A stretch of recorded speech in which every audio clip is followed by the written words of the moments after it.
Girls and Boys there, Steve, on XFM 104.9. So, it's not so bad, really, because we didn't plan anything, you know. No. We've proved the supernatural. We were wrong about that. Well, just one other question. Was there anything else in this woman's house that led her to believe that there were ghosts, or was it just the fact that, you know, Tweety, or whatever his name was, wasn't chirping? You see, this is the problem. I was watching UK Style. I was watching something on that. What were you watching on that? It was, do you know, it's not changing rooms, it's like that, but cheaper.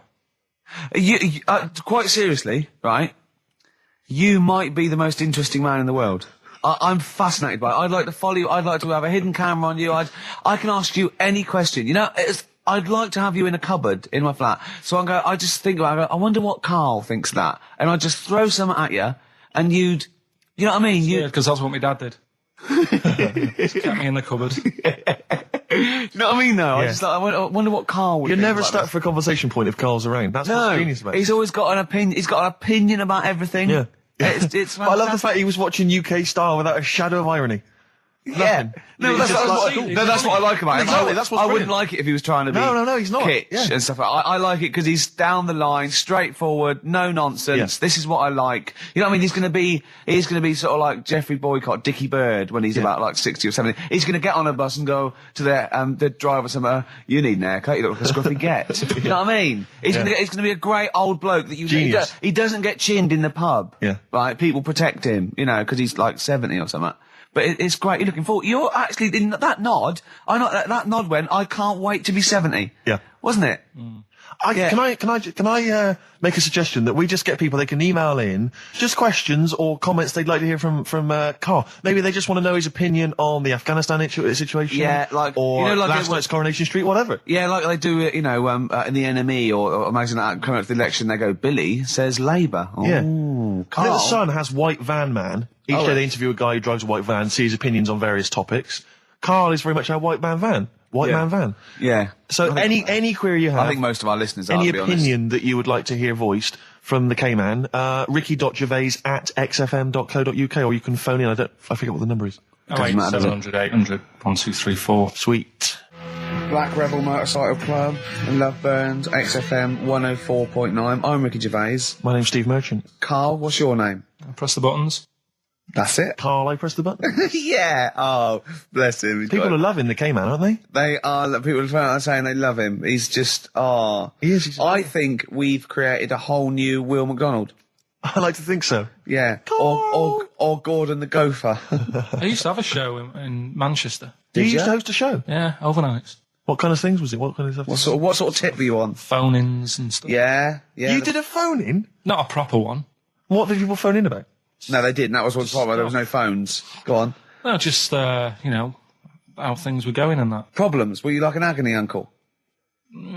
Kind of. That's amazing. Imagine that. Imagine sending someone to Karl. You got problems? Is it delicate? We'll go to Karl Pilkington. Hang on, looks like maybe there's some questions. I've coming in. got a few questions here. What's the one? What's Karl's view on? Karl, what do you make of nudism? Who's that from? Let me just check who that's from. Sort of it's a time and a place for it. That's from. It's very difficult to tell. That's great. You see, There's a time and a place for it. That is just brilliant. That is Dickie Bird. That's that sort of northern, confident soundbite. Wasn't it nudism? Time and a place for it. There's a time and a place Would you for do it, Steve?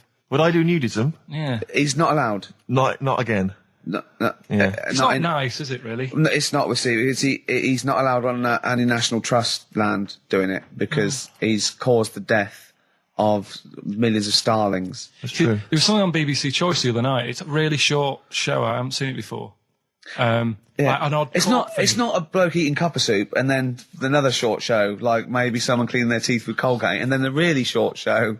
What was it? Go on. No, what it was about this old fella who he's into nudism, and he was saying he's done all right. Did he out play of it. volleyball a lot? He said he's done all right out of it because there's not many blokes who are willing to go nude for modelling and that, and he's about 70, so it's not. Is there much cry for that? Do you think? Is there much demand for a He's doing 70-year-old all right. nude? He's doing all right for it. Sure. Good luck to him. And the odd thing was, you see, He had a corkscrew penis. he was just like walking around on a main road in like a the bar. seaside town. And Right. yeah, and cars would... See, that's not nudism, is it? That's mental illness. Yeah, he's just a bit dear. Yeah. Yeah. Yeah. Well, you know the competition we just ran there, the phone in, ask Karl and thing. People were phoning up. One person said, what do you think about new metal? Carl just quick as fast went, I hate it. Exactly. And he threw a question right back at them and went, do you listen to that in the morning? She went, yeah. He went, wow, you see, in the morning I like Ash. In the evening, I might listen to... I think he said Magic FM. Yeah. But I love the fact that he is now, we've put him on a pedal. He's happy with his own opinions. Before he was like, don't know. And now he wants to tell the world. He'd be down Hyde Park Corner tomorrow, won't he? And they're going, right, who wants to know what I think about, I don't know, At 2:00, I will listen to the Human League. At 2:15. Today at 4:13, I had one apple and listened to Primal Scream. Thank you. No, you're a great bloke, Carl. We better stop now because, you know, we're going to make you into the new There'll be more from Carl next. So this is a very last question that this is Jim, he's emailed in. He says, does Carl think that that Waterworld, Mad Max, Judge Dredd or similar films present an accurate portrayal of what a post-apocalyptic world might be like? How do you imagine the world will be, Carl, when the bomb is dropped? So I've got no comment. Okay, let's forget the films. What do you think the world might be like if there was, say, a nuclear war and we had to survive underground for a while till all the, waste went away and we could come up and we could eat fruit again and, it was all weird and we had to start from scratch? I'd rather die. Okay. All Wouldn't right. you? Wouldn't you?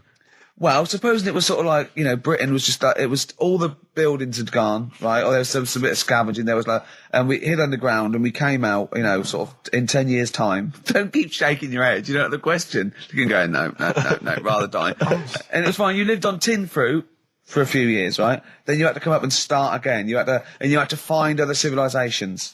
I'd want that thing that, is it Walt Disney had? Sort of, Cryogenically put me in a preserved. fridge thing and say, look, wake me up when it's all built again. I couldn't be doing with that, walking around with a hard hat on all day. Yeah, what would you do? Set an alarm clock? You're the only person. What, you get in a fridge and leave a note? If you find this, do not disturb till 2012. You know what I mean? No, but saying that wasn't... Well, I mean, what would you do first? You just come out into the light. It was like, Saxon Britain. There was nothing. You just have to start again. What would you do? What would you do first? I'd probably go and see where I live now to see what's left of it. I love how he thinks. Oh. Carl, if you were the last man on Earth, right, and you had to have one other woman with which to start the human race again, right, and not your girlfriend, who would you start the human race again with? Which person would you want to? Bear in mind, it's not just like the fact that you've got to have kids. They've got to be able to provide something in this world. They've got to be leaders, and they might be all melted. And exactly. So their beauty may have. They've just got one good eye, but now they can tell what you're thinking because of radiation. Yeah. They tried to go through a pod, and there was a fish in there for some reason in their Wellington. Ooh. I mean, for me, probably. What would you rather kiss, a mermaid or a unicorn? Carl, quickly. Mermaid. Why? No, I want him to answer my question. Because he's got a lady's face. Okay, then. What would you rather kiss, a lady with the body of a fish or the body of a horse? A fish. Wouldn't you? This is the best thing in the world. It's just like, when you call a file a rude word, and then the computer goes, do you want to open tits? You laugh, because it's like, that's what playing with Carl's like. It's sort of like you input it, and you always get, you know what I mean? You sort of get... You get more back than you bargained for. Yeah. Oh. Probably only because I've seen films, that one with that Hannah Darrell or whatever her name is in, and she looks alright. I've never seen Hannah a film Darrell, with a woman with a horse's body. Maybe if I've seen one, I might change my mind. Okay, can you email us a picture of a woman with a horse's body? Yeah. Yeah. Ricky.Gervais at XFM. Or do they exist? Anyway. Do you reckon unicorns exist, Carl? No. Look, let's play another song then, because I think we were going to give away some Incubus tickets. We seem to have got sidetracked. Beatles, Revolution. Mm-hmm. Was that clear? Yes, it was. Yes. Yeah, good. We got to speed this up because it's funny because our first link when we had to go at like the library and the playlist, when we played the record, Carl went, you usually do it at the end when you've run out of stuff. Yes. What's left of it? So we started with what's usually our worst bit of material. So I think we've got to turn this show round. Right. Carl's been holding this together, to be honest. Yeah. Mm-hmm. It's Carl's beautiful naivety and, can I say it, Carl, in the nicest way, stupidity. Yes. That are keeping the listeners... I wouldn't class it as stupid. I'm only joking. I'm only joking, mate. Of course you're not stupid. Everyone knows you're not stupid. You're sincere, and that can sometimes be, frowned upon in this cynical world. Would you say you've learnt stuff from me in the past few weeks? Definitely. Definitely. Rather like a scientist learns from injecting mice. Yeah. No, but I've learnt from you about ants and stuff. I think every week, as weeks go on, I feel like We're learning from each other. I'm learning more now than I did when I was at school. And can I just clarify? Yeah. You weren't raised as an experiment and you've escaped from a laboratory. You had regular upbringing in Manchester and that.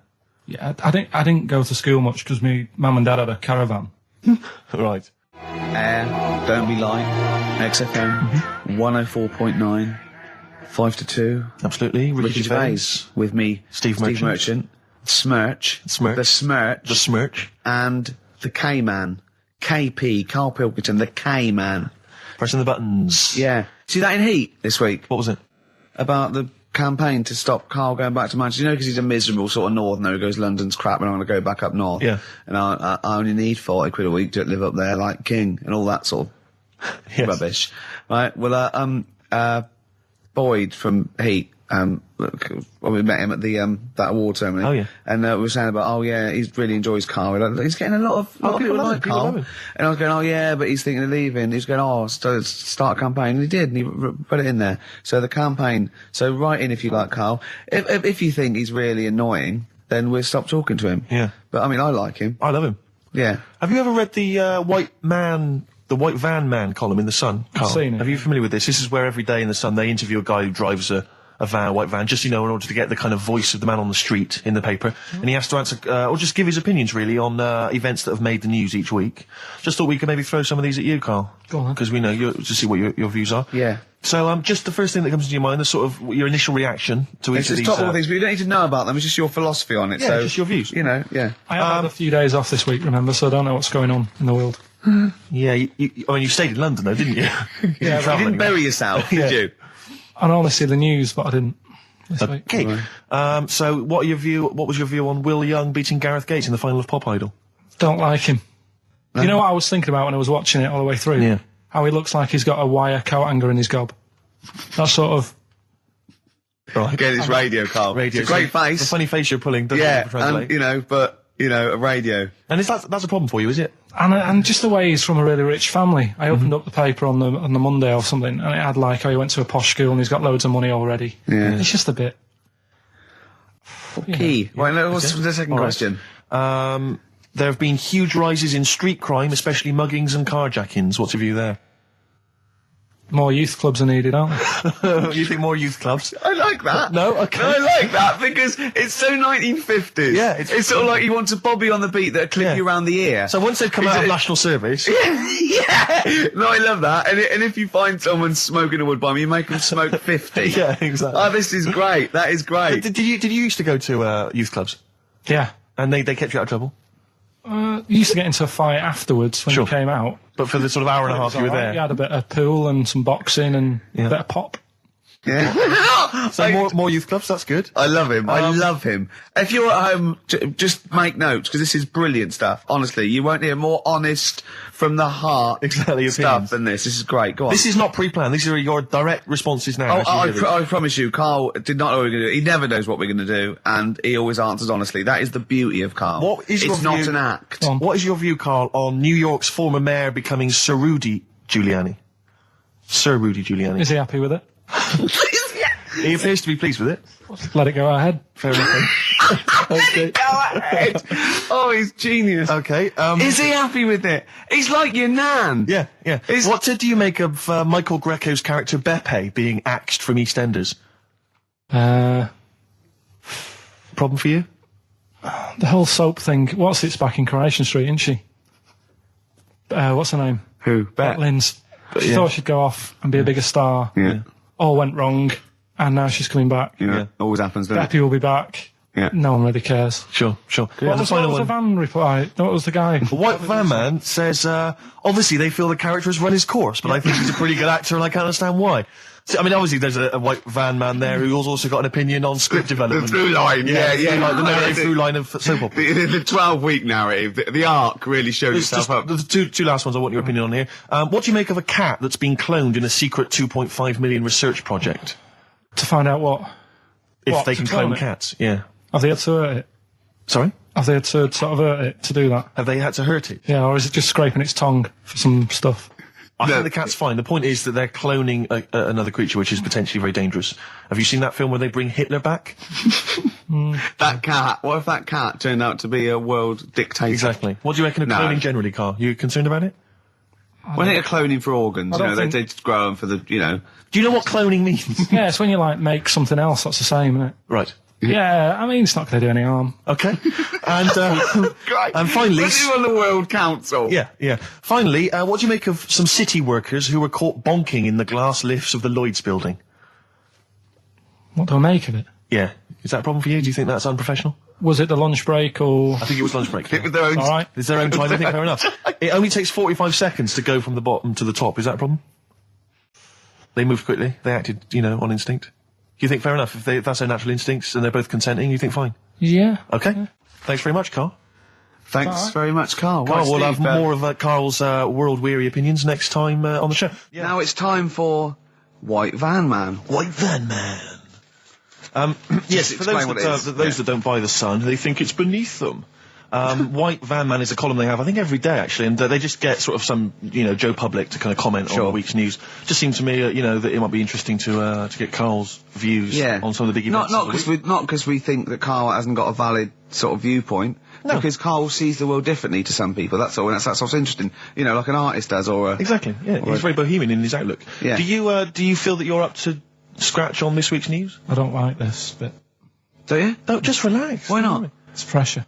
No, because you just have to give us your first opinion. For your honest answer, that's all we've ever asked of you, Carl, and it's all you've ever given us. Your honest, your first from the heart view, yeah? All Don't right. worry, just relax. Just chill out. Are you worried that people are listening and thinking you're an idiot? If my girlfriend's listening now, go and have a wash or something. Go and have a wash. Not very nice, is it? Is it the opposite of Napoleon and Josephine? Yeah, go on. If you're going to visit me again, Josephine, for Christ's sake, wash. Well, I'll ease you in with something fairly easy, a music-based question. Kylie Minogue versus Dido as Queen of the Brits. What's your view there? Go and have a wash. It doesn't really matter, does it? It doesn't really matter. What doesn't really matter? With the Brits. I was watching it the other night, and I think Kylie will be a good-looking old woman. Do you ever do that? Sort of I want to, Steve, I want to celebrate with you. Every time he opens his mouth, it doesn't matter. I want us to open a bottle of champagne. I know what you mean. Do you know what I mean? It's sort of like we did that. Yes. No, do you Go on. do that, though? Look at people, and another person who springs to mind, Jenny Powell. I don't think she's that good-looking now. Who's Jenny Powell? Is she that girl that used to be the assistant on Wheel of Fortune? Yeah. John Leslie? Yeah, I think she's a bit over the top for a young woman. But when she gets older, I think she'll look... Be a bit of a stunner. Okay. So for you, Kylie Minogue, whereas you don't feel that about Dido, is that right? She's alright, she's normal. I prefer Kylie's sister to Kylie. She looks, you know, I can imagine her being hard work to live with and Who, Kylie? not being washing up and that. And Right, sure. being a bit fussy. Okay. And what do you make of taxes rising in the next budget to pay for NHS improvements? Well, my dad went to hospital to have an operation once. Yeah. So I feel like it's worth paying it, because I've got something. Because people might have to go to hospital. Yeah. Yeah. Well, it makes a change when it's someone in your family, doesn't it? Yeah. Because you sort of realise... Yeah, a change is as good as a rest. And the weird thing is, if it weren't for my dad, I wouldn't be here doing this show, because when he was in hospital... Well, no, I'll stop you there. Yeah. To be honest, that's all you need to know. You wouldn't be here, true, but no. But Well, no, because this was after I was born. So I would be here. But for his more direct involvement was what? Yeah, because when my mum was seeing my dad in the hospital, I got a bit bored. Went for a wander, found the hospital radio station, Yeah. and got a gig. Really? So in a real sense, if it wasn't for Carl's dad, Carl wouldn't be here. And did your dad, like, while he was listening to you, did he, like, sort of tap the nurse and go, can you get that 12 off the air? Who's put him in that? Yeah. Oh, go on. Okay, what do you make of the real-life Mowgli who's surviving in a Transylvanian countryside? Apparently, I don't know much about this story. I don't know. You know Mowgli, he's the guy Is from that the one- Jungle Book. Yeah. The little kid that grew up with bears and animals and stuff. Apparently there's a real-life one in Transylvania. What were the things in Gremlins? What were the what? Like, in Gremlins they were... Wait. Okay, this is an example. This is what your girlfriend said. Think. What were the things in Gremlins called? I can't remember. Just, I mean, really. Something like that, isn't it? No, wait. Just really think now, Carl. Just with everything with all the brain power you've ever used, think what the things in Gremlins were called. It's not there. There's a clue here. Oh no. Yeah. They're not. What? Gremlins. Yeah. Play a record, Carl. We were halfway through White Van Man. We were indeed, yes. Those lads came in. Getting Carl's views on some of the big stories of the week from the news. Carl, what do you make of the fact that the British Olympic curling team won a gold medal? I watched it. Uh-huh. I thought it was really good. The only thing that's getting on my nerves now is like, what was that? Is that a trombone player just sneaked in? That was me moving this microphone. Right. Incredible, wasn't it? Yeah. What an amazing noise. The only thing is, That shouldn't sound like that, should it? That's incredible. What a shoddy tin pot station this is. Well, we know that. Sorry, Carl. Go on. is like in all the papers now, in like the Star and the Sun all week, they've been like traipsing models over a bit of granite. Do you know like how those things are made out of granite? The things they throw. Oh yeah. And it just that bit annoys me. Okay. The Daily Star? No, the way that this sport, nobody had ever sort of heard of it a couple of weeks ago. Yeah. Sure. We win a gold medal, Yeah. and now in the papers it's like They've gone crazy. They've gone curling right over mad. it. Yeah. It's a good game now. Yeah. Good. Okay. Next. All right, good. Let me see. What about the fact that the world's tallest man is living in a semi in Neasden? It's all right, isn't it? Something that someone told me in the week is that, do you know all these tall people like this guy? Yeah. Which is a bit weird they've only just found him, considering he's the tallest man. I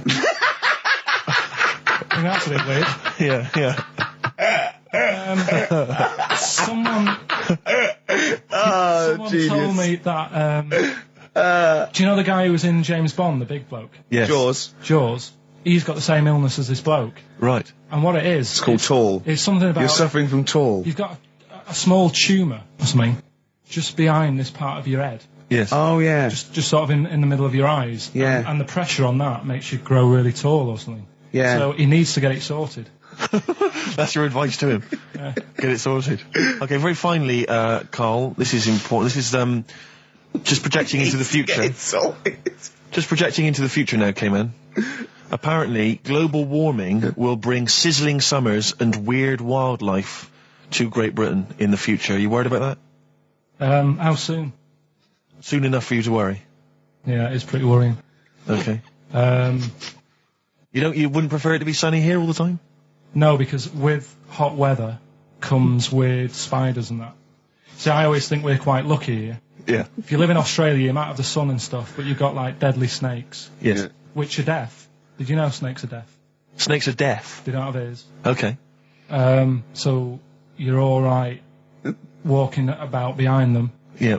But if they see you ahead of you, You're not- you're in trouble. But yeah, with places like Australia, people go, oh, it's great, it's sunny, but they don't talk about the spiders and They keep the spiders. lizards Yeah. and stuff. Quite. So I think we've got a bit of both the best worlds. So you're worried though about in the future, vultures flying through the sky, we've got various creepy crawly snakes. You concerned about that? Yeah, well, there's I saw something in the news in the week that a load of sparrows or something was somewhere. Maybe that's the start of it. That's an interesting story. Was that front page or? There's a load of sparrows somewhere.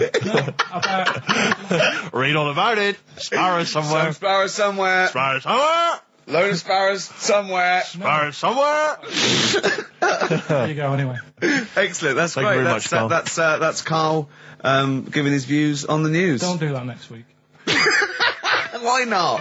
I just don't like it. Why? Pressure. It's not pressure. You did brilliantly. Yeah. Well, I think we should have a White Van Man session. Oh, White Van I Man think people tune in for the White Van Man Yeah, session. people who haven't Carl. tuned in, they don't know. If people aren't familiar with this, the Sun runs a column every day which is asking some punter from the street their views on the week's big events, and we just thought, why not hijack that idea, but apply it to Karl Pilkington. Carl, I've seen much news again this week. you've not seen much news. Don't worry, I'm sure you have an opinion on it anyway. Just give us it from your heart. So Gladiator. Okay, so, well, on the subject of Gladiator, what do you make of Russell Crowe's appalling behaviour at the BAFTAs? This is, I heard a bit about this.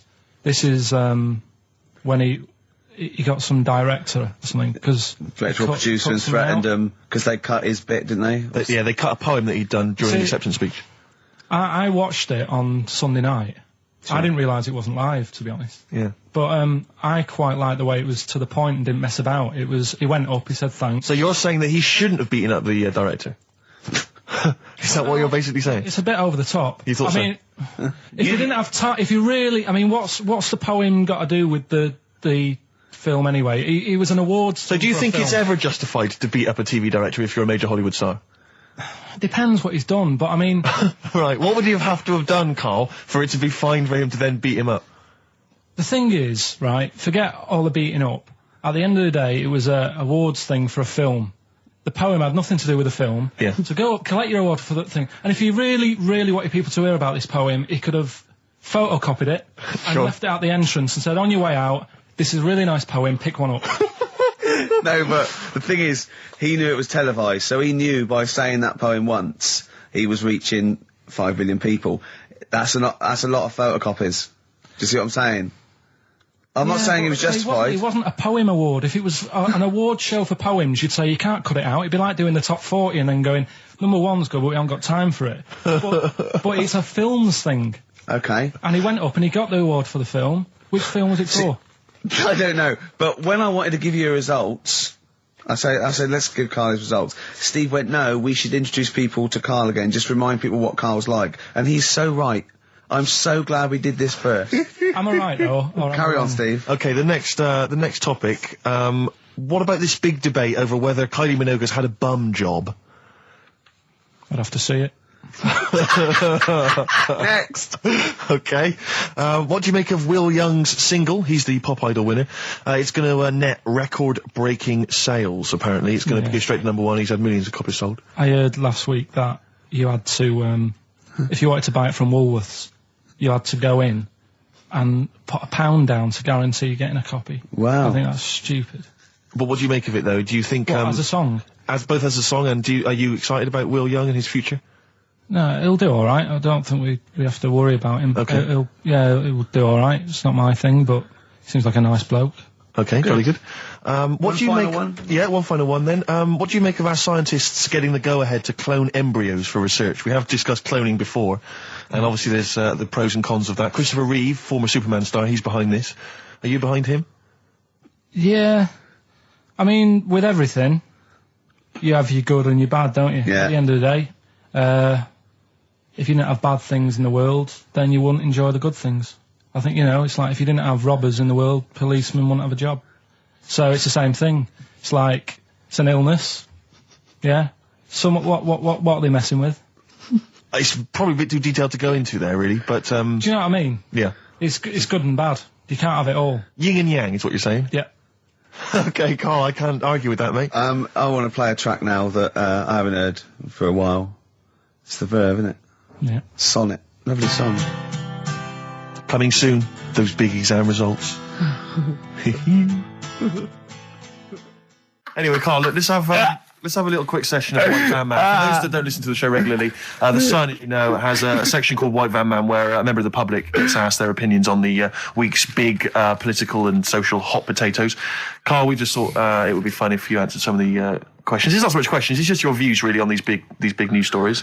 What do you make of Olympic ski hero Alan Baxter testing positive for drugs? What did he do? Well, he won a gold medal in the Olympics, and what?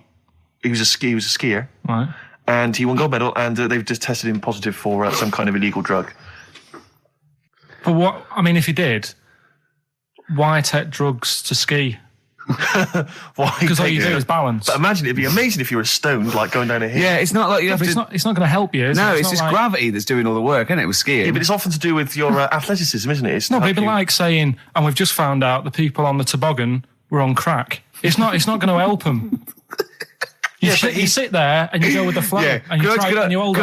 Could I say, the drugs he was Apparently taking... that's his defence, He probably wasn't jacking up H or, dropping a few E's or getting stoned. He was probably taking more sort of performance-enhancing drugs, as opposed to him just, scoring some shit around the corner from someone, getting off his tits and jumping in a toboggan. Doesn't mean that, does it? He wasn't off his nut. Yeah. You tested you pissed out your head. But why doesn't he just say, don't be stupid, why would I do that? It's just not going to help me out. But it is, isn't it? Because performance-enhancing drugs do. Wait a minute, Steve. Wait a minute. Carl. Right, look at this way. Okay, look at me. Yeah. Have I got his attention? Yeah, the light's glinting off your ring there. Yeah. Attracted him. Okay, right, now keep concentrating. Right. Some athletes, you're aware they take drugs, that's to build up Swimmers muscle. and stuff. Yeah, swimmers. For Runners. example, runners, yeah. Not only do they help build muscle, right, but they can actually, give them a boost performance-wise. They're sort of like steroids and all this sort of stuff, right? So that's the sort of thing we're talking about, okay?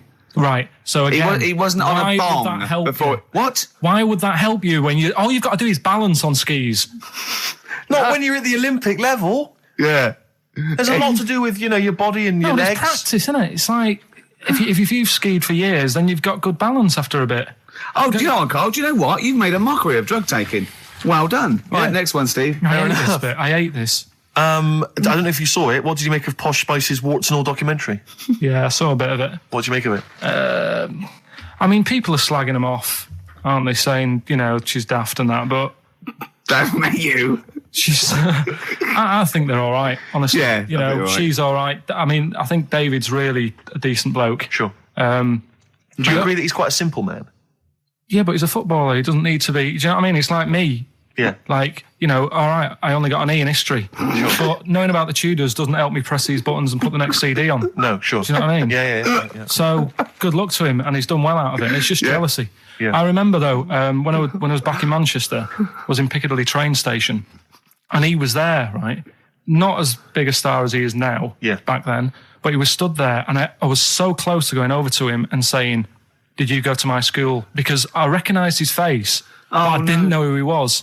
Do you know when you sort of go, sure, I went to school, it's not the one with the big head. Yeah. But I do recognise him. Then my girlfriend got off the train and I said, I'm sure I know him. She said, yeah, it's David Beckham. And I was so thank close God to for your going over. girlfriend. Does she get an awful lot of scrapes, does she? She does, yeah. Okay, what about the fact that the pension crisis is going to force Britons to work into their 70s, Carl? You might have to carry on working into your 70s before you can claim a pension. I think it's a good thing. Because you see a lot of old people who look bored. And I honestly think if you keep your brain busy, you'll live longer. Yeah. It's only when you actually shut down, right, that's when your body sort of dies because it doesn't feel it has a purpose. Yeah. It's like if you've got flu, keep going to work. If you have a day off, you just feel worse. You'll mope about at home. Doesn't do you any good. What about where do you draw the line there? What if you say lose a finger? Pop into work? Depends. If you can't concentrate because it's painful. But what if you're a typist? You're not going to type as many words, but you'll do more at work than you would having a day off at home. Sure. Okay. Tony Blair turning trendy with his Paul Smith designed naked lady shirt. I don't know if you've seen this. It's the one with the pictures of naked ladies on the cuffs. And, I mean... Okay. And finally... see, this is what annoys me about this feature.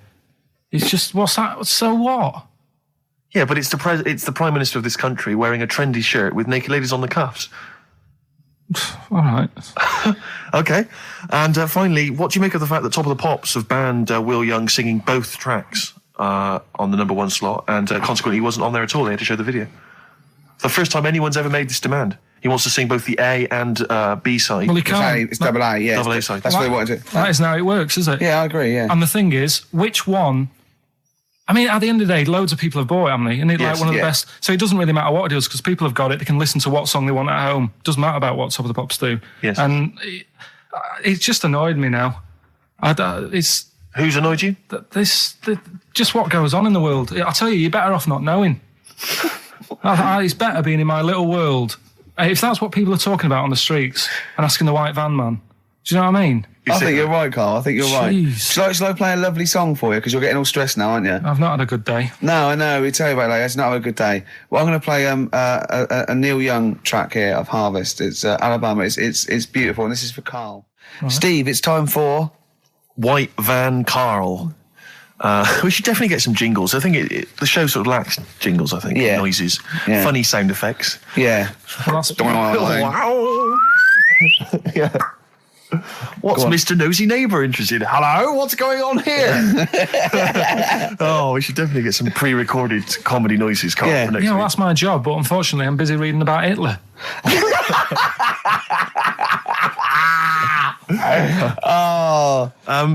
For those that don't know and aren't familiar with this feature, basically The Sun runs a white van man column where it asks just people who, every men and women, their views on news stories from the week, and we decided we'd just ask Carl his opinion on some of the same issues. This week... Not like us to rip off another idea and just use it for our own... No, but this time... The white van man in The Sun this week is Herbie Crossman from Harrow in Middlesex. Herbie. And he's asked his opinion, Carl, and what's yours, on pop idol Will Young admitting he is gay. Come on, Carl. I don't understand what the big deal is, to be honest. Okay. No. Talking to different people about it, and they've said, it could affect the sales, girls won't like him anymore, which I think is rubbish. Yeah, because it finished George Michael's career, didn't it? Oh, yeah, and I was thinking when I was growing up, right? And Freddie Mercury. I was into Kim Wilde, right? Sure. Now... And her kids. You're not going to tell me she's gay, are you? No, but if they said, she's a leather, right? I wouldn't say, right, that's it, I'm taking kids in America back to the shop, I'm disgusted. Sure. I liked her. Yeah. I don't think I'm ever going to meet her and marry her and that, so what does it matter? Yeah. Will Young, he's a good voice, he's gay, a lot of gay people in the world. Georgie boy was gay, I guess. There you go. Nothing more and nothing less. The kindest guy I ever knew. So Do you Bowie? No big deal. That's one of your favourite songs, isn't it? Brilliant. Killing a Georgie Parts 1 and 2, isn't it? Yeah. Okay, what do you make of the police protesting to Parliament over reforms? That's not the band. Before you say. Right, what's all that about? Okay, well, the police have had various kind of gripes and grumbles which they've taken to Parliament, try and get them sorted. Like what? Well, it could take ages, basically. They don't like the pointy helmets anymore. Yeah. They want flat caps. They feel that their powers are restricted. They get a lot of bad press. They're not being paid well. They're only resource. They actually demonstrated, didn't they, outside? I think they may have done, yeah. Well, at least they're doing something about it instead of just sitting there moaning. Do you know what I mean? Okay. They're going to the top, trying to sort it out. Yeah. I admire that. Mm-hmm. Yeah. What do you make of the police generally? Are they doing a good job? They've woke me up a couple of times at about 4 a.m. when I was a kid. Right, was that because they were looking for your brother in his tank? Yeah, did a Sherman tank just come through here? Yeah. No, my mates nicked cars and gave my name and all that. Right. Were they friends of yours? All right. Yeah. Okay. What do you make of fears that dumped Britney Spears? She's been dumped by her boyfriend. There's worries that she may be cracking up, Carl. You concerned? What are the signs? I'm not entirely sure. I'm just reading from this section, but I would assume that she's obviously showed signs of depression, maybe. She'll be all right. I remember, Zoe Harris, when she sort of got bored of me when I was a kid. Yeah. Get over it. I don't even think about her now. What? And how long did it take you? How long did it take you to get over Zoe? Zoe Harris. How long did it take you? To be honest, right, it was like one of my first girlfriends, and she was a pain. I remember I went out with her because she wouldn't stop hassling me, right? Yeah. I remember A good reason to fall in love with her. Oh, go on then. I never talked to her, and then the bit that really got me, I thought I half liked her, and then I remember, right, we were at a school party, sort of infant school. Infant school? Right. Are you sure it wasn't junior school? Well, it's on the cusp. Yeah. Like when you're about to leave infants and go to the next one. Yeah. And she was crying because You were saying, I don't think we should move in together. She was crying. She was crying. Oh, old was she? Had you She must stolen have her been- milk? She must have been nearly 6. Why didn't she grow up? No, she was crying because somebody had stood on a dress and put a bit of an hole in it. And I said, oh, for God's sake. I can't stand this. Oh, So God. you- I just think him. So you gave her a slap? I just think of him like 6, like with clogs and a flat cap, going slightly bald, going, for Christ's sake, woman, come on. Oh, Light my pipe. That finished it because all her mates were saying, come on, Carl, she's upset. And I was like, oh, whatever. So I saw her again. hold on, though. Wait a minute. What do you mean all the mates were saying, like, come on, Carl? They were 6, weren't they? Yeah, but they were saying, come on, she's crying. Help her out. And, Like, and you she's- did nothing? She's got injured. Got a hole in her skirt. Yeah, but she was upset and you were her boyfriend. Well, So what did you do? Tell me the story. Where were you? didn't work out. You were at some kind of school do. There was a hole in her That's why dress. it didn't work out, he said. Do you treat your current girlfriend in the same way? This callous disregard for someone's feelings? His current girlfriend does not tread on her dress. Does she? Oh, she didn't. So, as far as you're concerned, what was her name? Sarah? Zoe. Zoe Harris. You just felt like, well, if she's going to make a whinge about, a silly little hole, screw her. Yeah. You're all heart, Carl. What would you have done? I'd have gone over there and give her a lovely kiss. No, you wouldn't. Yes, I would. We were playing Dead Arm. In the corner. Ask him another question. Okay, very final thought then. What do you say to the fact that a judge has decided that we, the general public, have a right to know about stars' flings? Basically, this is an excuse. This is basically saying, should papers be allowed to print tittle-tattle about celebrities? Oh, this is... providing it's proven true. Oh, this is something about, isn't it, a Division 1 football or something? It definitely had a Premiership football, it was an affair. And it is true, but he's trying to keep privacy. And the judge said, well, it's not for us to censor the press over things that are true. Right. It's up to the general public to either boycott or not, that publication. What do you think, Carl? What about all this, exposing, going through the, the bins of celebrities? It's not right, is it? But no. People are interested in it and buy the papers to read it. Do you know what I mean? I mean, like I said to you the other week, everyone has a go at Beckham for not being that bright. But at the end of the day, he's a good footballer. It doesn't really matter what goes on off the pitch, does it? Do you know what I mean? Yeah. So but what if you were a celebrity and they sort of splashed over the front page the fact that you just, didn't care less for Zoe Harris and her torn dress? Zoe Harris is still upset. Yeah, they dug her out, The night Karl Pilkington reduced me to tears. Nah, I haven't done anything that bad. Sure. I won't be worried. Did you win the dead arm contest? No. I was thinking about that the other day. Do you think there's a chance I could get blood clots in later life? Did you play that a lot? Yeah, a hell of a lot. Did you ever do it but kind of headbutting? No. Okay. Because that would have explained something. Dead arms. Sure. Any more? No, that's it, Carl. It was with people's blessing, was it? You had to give them a go? Yeah. And you played it with girls? No. All right. Oh, my mates. Right. So you were playing dead arms while she was off dancing and getting her hole ruined? Yeah. You romantic, you. That's great. And you haven't changed a bit, have you? You still do that to this day, don't you? At functions and events. Oh, dear. Well, what track we got here? You've wanted a track. Yes, I just thought I'd dig out some old Elliott Smith. I've quite enjoyed his work, and this was a previous single and the first track from his album Figure 8, Son of Sam. Express 2 featuring David Byrne, Lazy, XFM 104.9, 1:45. I'm Ricky Gervais. Steve's got the sun.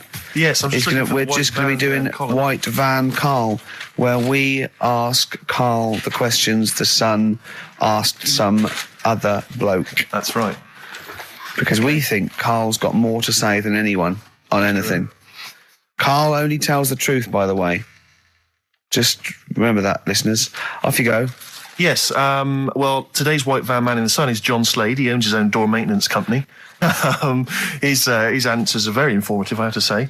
But Carl, what do you make of the Channel 4 producer, aged 30, who duped a school into believing he was a teenager for a documentary? Are you familiar with this story? No, go on. Well, basically a 30-year-old guy kind of fooled the school into thinking he was a pupil for a secret documentary. The school's outraged. Do you think that that's, for you, should anything go when it comes to making TV? I think I've said to you before, there's loads of kids at my school. I remember being in the first year, and kids who, what year do schools go up to? I was in the first year. What is it? 11. 5? Oh, sorry, first year of infants and juniors. No, secondary school. 11. Right, year 11. Kids have beards and stuff. No, not year 11. They're 11 when they first go to secondary school. Right. Well, I'm 11. The kids at the older end. Well, there's a fifth form, and then there's you can leave when you're 16, I think, can't you now? Right. Well, kids who were 16 looked old. They did have beards. I remember going there and thinking some of them were teachers.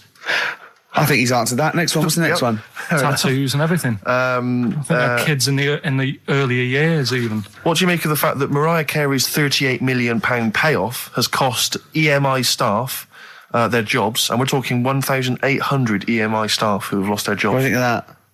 Yeah, I mean, is that silly money, Mariah Carey, on 38 million? She doesn't need that much. She doesn't need that much. She has to dress nice, though. It's not her fault. I'd say it's bad business. Okay. Because EMI, did you say? Yes. Right. They've got rid of them staff. Yeah. Mariah Carey's left. Who's going to do the work? Do you think Mariah should come back and do some temping? Well, they should have got a loan and paid her. Okay. Do you know what I mean? Vicious circle, that. Right. Have you done a business degree or anything? Have you? Commerce. You did commerce. Where did you do that? What did you do with that? At school, I'd learned how to fill out a cheque, pay a bill, and I think I had a trip round Kellogg's. Did you get an O level or a GCSE? We know he didn't. You know, I did. But was there a commerce exam, or was it just a division of Can't maths? remember. What did he fill out a Was it a check? subset of It maths? was an option. It was like, if you want to do it, you can. What was it? Fill out a check. Fill out Pay a a bill. check, Pay a bill. Have a visit round Nipped round Kellogg's. Kellogg's, and I saw my sister's boyfriend there at the time. He sorted me out with some variety packs. Really? What was in them? You know, Rice Krispies and Good stuff. Cocoa Pops? Space Dust or whatever it is. Space Nuts. So, sorry, that wasn't Ken Dodd, though. No. That was someone else, was it? That was an aunt. That was it, yeah. That wasn't Special K. Oh, What dear. about this then? Home Secretary David Blunkett admits that muggers rule some streets. Weird this, because when I was out with you... I don't believe it's going to be weird, whatever you say, No, Carl. Go on. when we were in that pub that night and we got talking about muggers and that, the tip is what I tend to do, because I nearly got mugged once. Act You mental. what? You nearly got mugged once. I nearly got mugged. Yeah. But I tried this technique of acting a bit mental. Right, and how did you act mental? Well, this guy wanted me trainers. And I was in Piccadilly Gardens in Manchester. It was quite late one night. And he come up, he said, I want them trainers. I said, you want them? I said, I worked hard for these. I said, how dare you come to me asking? And I got a bit livid. And he looked at me like, oh my God, he's got a right one here. And he left me. Were you acting mental, or were you just mental? No, I put it on a bit. Were you not petrified, though? Well, you don't think about it, do you, when you're sort of in the eyes of danger? Well, not you. Clearly, you're a brave man. So what did you say? I just went a bit mad. I just kind of, because he said he wanted the trainers and they were dear ones at the time.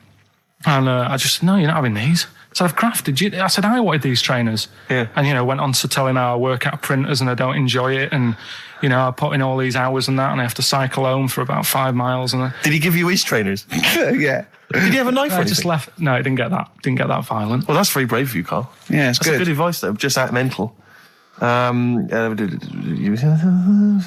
See, what's it? Should have tried it the other night. Oh, Liza Minnelli. Yeah. Well, she says, I've worked hard for these diamonds. Yeah. Not easy being the daughter of Judy Garland. You don't know what it's like. Finally, apparently there was a crook that got a security job at Heathrow. Right, he was a crook and he got a job at Heathrow. As robbers steal another £2 million. Apparently security down there is lax. Yeah. Is that a concern for you? Is this another Yeah. 2 million? Yeah. Why is all this money at the airport? It's those sandwich shops. You know how they're really expensive, the sandwiches in when you're in a plane. They're like £2.50 for tuna, which is ludicrous. Yeah. That's basically the reason. What do you mean, why is all this money at airports? What is it doing there? Why? Have a go. No, have a go answering this yourself. Why is anything at an airport? It's going somewhere. Or coming in from somewhere? Yeah, but money, you can sort it out through the bank, like phone banks and that. Have you done commerce? You know a lot about paying bills and writing out checks. Yeah. Tell us about Kellogg's. What was it like? What was in the factory? Was it just like squashing bits of corn? Pretty boring, really. Just loads of conveyor belts, boxes of cornflakes everywhere. Just what you imagine. Yeah. So is it more, this is where you might be working? This is where you're likely to work? Possibly. If you There was leave 2 trips. There was that and the trip to Manchester Evening News. school. Okay. And I left that early because I had a job in Cordon Bleu. In Kellogg's. Cordon Bleu, what's that? It's like a supermarket. Yeah? And I had to leave the trip early, and the teacher went mad saying they'd thought I'd got lost on in the building and stuff. What, you It didn't caused tell a anyone? uproar. No, because it was like day 2 of working in this supermarket, and I couldn't be late. I thought by the time I explain where I've got to go and everything, I'll be even later. Sure. So I just left, and then apparently they were searching the building and everything for me. Oh, I were you? was stuck in a printer. Don't know. Stuck in a printer? I don't know. What was the printer's name? You worked at a supermarket called Cordon Bleu. Cordon Bleu. brilliant. That's great, isn't it? It's rubbish. Oh. Got sacked. You had What did you get sacked for? Messing about in a back in the car park round the back. Yeah. Right, there was a grid and all the concrete had gone funny. So when it rains, you got like a big lake, Oh, yeah. right? And I got in. Do you know those big metal trolleys you get to like put all the food in whilst? Oh, yeah. And I got in one of them and pushed myself out into this lake. Of cement. No, Of water. Full Oh, it of was water water, 'cause it'd been right, raining. right. And I got stuck in the middle, right? And the boss was like, "Where's Karl? He's meant to be doing, facing up the beans." And I was like, And you were stranded in a lake. So someone said, "Oh, I saw him messing about out the back." He came out and saw me stuck in the middle of this lake in a trolley, and he said, "Get back in." I said, Would you say, no, I'm filming sharks? I said, "It's too deep. I can't get out. You'll have to pass me something." And he said, "I'm not passing you nothing." He said, "You can get out of there and walk through it." I said, "I'm not. I've got my trainers on, probably the same ones." Yeah, you've risked actually. your life for them. Yeah. I said, "I'm not getting these wet." He said, "What are you going to do?" I said, "I'm going to wait for the water to go down the grid." He said, "The grid's blocked. Now get out or you're sacked." I said, "Well, I'm not getting out." He said, "Right, you're sacked." So you were sacked. How long did you have to wait for the water to go down the In grid? the end, I did get bored, and I sort of did a bit of a leap and a jump and got 1 foot wet. How long were you waiting? About half an hour. Just think of it. I mean, how did he get himself into that situation? That's fantastic. Should we play a record? Oh, definitely. That's a Your choice. joy. Oh, you're an absolute pleasure. More White Van Man next time on the show. Electric Soft Parade. I keep trying to get the album for free from you, Karl. You've not sorted me out yet. I have to rely on other people to give me different copies. No, of I did different try. tracks. I'll keep trying. Please do. This is one called There's a Silence, Electric Soft Parade. Right, well, it's time for White Van Man, which is where we ask Karl the questions that the Sun asks someone else. Exactly. It's an article in there where they ask them, typical man on the street, the big questions of the day, gives them their platform to the nation, and we think this is just too good to let out because we only care about one person's opinion in the country now. That's true enough. He's the K-Man, and there he is. There he is, right. Karl, your thoughts, please, on Kylie Minogue slagging off Britney Spears for ignoring her fans at her premiere. Are you aware of that story? No. She got booed at her premiere of her new film, Britney, because she'd left her fans waiting for like an hour. Some of them had travelled up from Bristol, other parts of the country. 3,000 of them. Loads of them screaming for her. She just went straight into the theatre an hour late, just gave them a quick wave and straight in. Didn't even And they bother were to shake their crying hands, and sign any slagging her off. autographs. So they were booing. What do you think of that, Karl? And Kylie's obviously said that was actually outrageous, and you should treat your fans with respect. What do you make of it? So she did wave. Then. Yeah, but literally as she was walking into the theatre. Was it raining? No, I don't think it was. He's like a defence lawyer who hasn't really read the brief. He's client just winging it. Judge's first joke, was it raining? No? Oh, shit, I was relying on that. Was she running late for the start of the film? Yes, but that's her own fault. I mean, the people are inside. They're not going to start the film without her. It's Britney Spears. Yeah. She could take some time out. You know, when Tom Cruise came here, he spent like an hour and a half shaking people's hands, talking to people on their mobile phones, all sorts. That's Tom Cruise. He's a bigger name than Britney. I know, but He's a smaller person, but he's a bigger name. What do people want from people? Do you know what I mean? Yeah, An autograph, things like that, a photo. This one's going nowhere, Steve. Is there another one? Fair enough. It's not bad. If she had more time, she might have done it. I bet she would have done it on another day. I mean, I'm not feeling too good today. I mean, But you're going to still take time out to sign people's autographs, surely, when you leave the building. Yeah, there's always a bit of a crowd, isn't there? next. Go on. What do you make of a New York's ex-police chief saying we need more bobbies on the beat? He's come over here. He's the guy that sorted out crime in New York City. He's come over. He said, "You're going all over the place here. You need more bobbies on the beat, more policemen, a visible police presence." There was something last week about some copper in London who was sat on a bench, and he was asleep or something. Oh, yeah. And people were like outraged because like he should be looking after England's people, not nodding off on a park bench, which is a bit daft because They were shouting he should be looking after England's people. Was this the 16th century you went back to? What do you mean he should be looking after England's people? wherever he was, if he was in like a park somewhere, they were like really annoyed because he was asleep. But Sure. the way He's I probably look at it, undercover. No, but the thing is, if there would have been any trouble, I'm sure he would have woke up. Yeah. If there was any if someone needed help and they screamed, he would have woke up. So I don't know why they were having a go at him. Yeah. And he might not have been there at all. So, it was, so Yeah. he probably have his radio turned on, didn't he? Yeah. Listening to Heart. So you're not concerned then that there's not the crime's going I up? think there's enough. I see quite a lot of them whizzing around. Okay. You're happy then? Yeah. As long as you're happy, Karl. So you don't think it's too much crime? No. Just the right amount of crime. Yeah. Blur, Out of Time on XFM 104.9. I'm Ricky Gervais. With me is Steve Merchant and Karl Pilkington. I really like that Blur track. I think it's the best thing they've ever done. Blimey. So strong words. They can quote me on that if they want. Oh, yes. On their, I'm sure on they'll their, rush to. on their, you know, one of their albums. Yeah. If they wanted. Well, listen. You're lucky I'm here, Steve. Okay. Right? You can see, you know something's happened. I've done my back in again. Right. I've got a special chair in here. I'm in agony, yeah. and I'm on the strongest painkillers I can get. Right? Okay. I feel a bit. Right. Carl, I had to call Carl up today and say, look, I don't know if I can make it in. Can you come and get me? He came over to my house. We got in a cab and he got me here. Right. While he was round my house, Jane showed him sort of camcorder footage of how I actually did it. Of how you hurt your back? And I wanted Carl to tell you, because I was actually worried that if I didn't turn up, what you'd say to me. Yes. What was I doing, Carl? Right, so I get round to his place, right? Says, right, hit play on the video, right? Have you ever seen a gorilla having a fight? I think I have, yeah. It was like that. Him and his mate round at his place last night decided to sort of have a bit of a wrestle. Yes.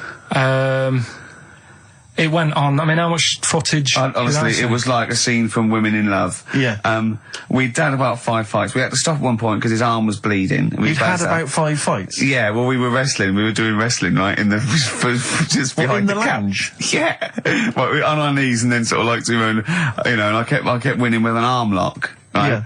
And then the last time he sort of threw me and I went on my back and my back was done. And I was, you know, it was Ian Morris. Yes. It was, you know. Yeah, isn't he the commissioning editor of comedy at Channel 4? yeah. And the funny thing was that we'd had lots and lots of wine, and we went. He surprised me. Yeah, right. And we went, come on. I'm gonna film this. And the time we filmed, I said, film this, and she went, oh, right. And I took my shirt off. So I'm there, and you can just hear slapping. Oh, why? Can I just ask though? I mean, it's a Friday night. You know, you have a couple of drinks, you know, some intellectual conversation. Yeah. How does it get round to? Do you fancy wrestling me? Well, and having it filmed. Well, it was on the couch, but I kept sticking my socks in his face to annoy him. Right. Yeah. And then he hit me on the shin, and I've got sharp shins, and it hurt. And I was going, I'm going to smack your face, and he's done kickboxing. And it's that thing like, you sort of joke, and they go, come on then. Yeah. And you start, have you ever seen the thing when Jack Osborne fights that skater dude? No. On the Osborne? I was very much the Jack Osborne figure. Right, yeah, the fat bloated guy just come out of rehab. I'll tell you what it was like, Steve. Have you ever seen, like, the David Attenborough stuff?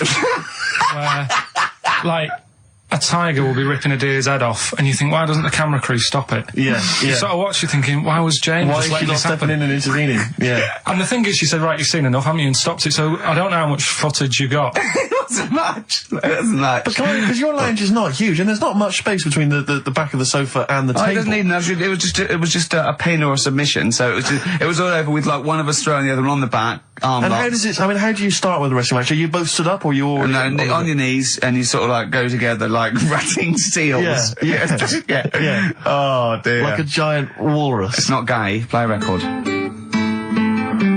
Could we put that online? Could we get that on the web? That I would love to see.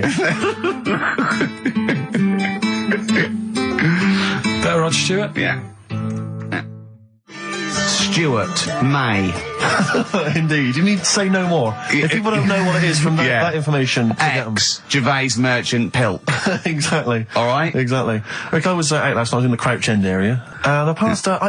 Things upset me like this. It was a restaurant. It was a little French restaurant, but you barely noticed it. You walk past. It was like a row of houses and a little French restaurant there, open. It was kind of summer evening. Bistro. No one in there, Rick. It was about 10 to 10. I'm thinking if no one's in there at 10 to 10 on a Friday evening, it's doomed. And it really upset me. It genuinely upset me because I always think about the little French guy in there. He's put all his money into that. He's convinced his wife to do it. Yeah. You know, she's not convinced, but she's a great cook. Eve. Exactly. And it's already going down the pan. Do you know why? You don't want French food on a hot summer's night. You want Mexican food. Well, indeed, some kind of tapas. But, exactly. But then because we were just discussing other things that upset us, and like glimpse of war. Well, true, obviously war. I mean, obviously I started with war, famine, disease, SARS, that sort of thing. And then it came down the list to worried about people who manufacture fax machines. Why? Because of technology. Well, moving on. I mean, if say you're making fax machines, you're a little company, you make fax machines. A little what? A little company. All right. You're making fax machines. Are you allowed to use email? What, like, if you work for Coke, you're not allowed to drink Pepsi publicly? It just seems like I'm assuming that fax thing is- machine sales are plummeting. Now, the thing is, right, now I haven't got a fax machine, you're right, I've got email, but I much prefer a fax. Well, yeah, because you get it, it comes out the other side. Yeah, but... Do you know what I mean? It but is, the thing it is, you is can what they've sent, that's what's great about a fax. But you can print off your email, can't you? And then you've got it in hard copy. Wow, And it's sort of I know, instant. But, you know, I don't look at the emails. A fax comes out, it's there, it goes. It's like someone putting a little post-it note into your face. Do you know what I mean? You go, oh yeah, I'll read that. Yeah. Whereas an email, you got email. You know what I mean? Well, yeah, no. But what worries me is whether I'm assuming fax machines are just. I mean, I don't know if there's anyone listening who works maybe for a fax machine. 08700 800 1234. If you're in the fax industry, give us a call. Tell us, you know, what sort of figures. Yeah. You know. Exactly. Yeah. We want to go down 17%, something like that. Something like that, those kind of stats. in the southwest. Exactly. Those are the kind of stats. But have you got fax machines yet in the north, Carl? Yeah. Yeah. I mean, you're loving it, aren't you? I like getting letters. Well, no one sends letters anymore, do they? You like getting a scroll from a man on a horse. Yeah. Saying you're. When do you get letters? Just my mum still sends me the odd letter. Sure. Even though I call, she'll still she likes sitting down at a table and. Yeah. So what, you call and ask the questions, there's no reply, and then you get a letter a day about later 3 going, weeks later. question 1, yes, I am well. Yeah. Question 2, yes, your father's well. Yeah. Oh, it's nice though, isn't it? Yeah, letter's nice. Isn't it? It's nice to receive a letter, yeah. It's always nice to receive a letter. Particularly if, like, you know, you're on a sort of expedition. But Yeah. what does annoy me though, you were looking at them the other day. You know, you were talking about the pictures on them, postcards. Yes. Don't like them. You don't like postcards? No, they annoy me. And just because it's never anything of any interest, and the fact that even though it's been sent to you, you're the last one to read it.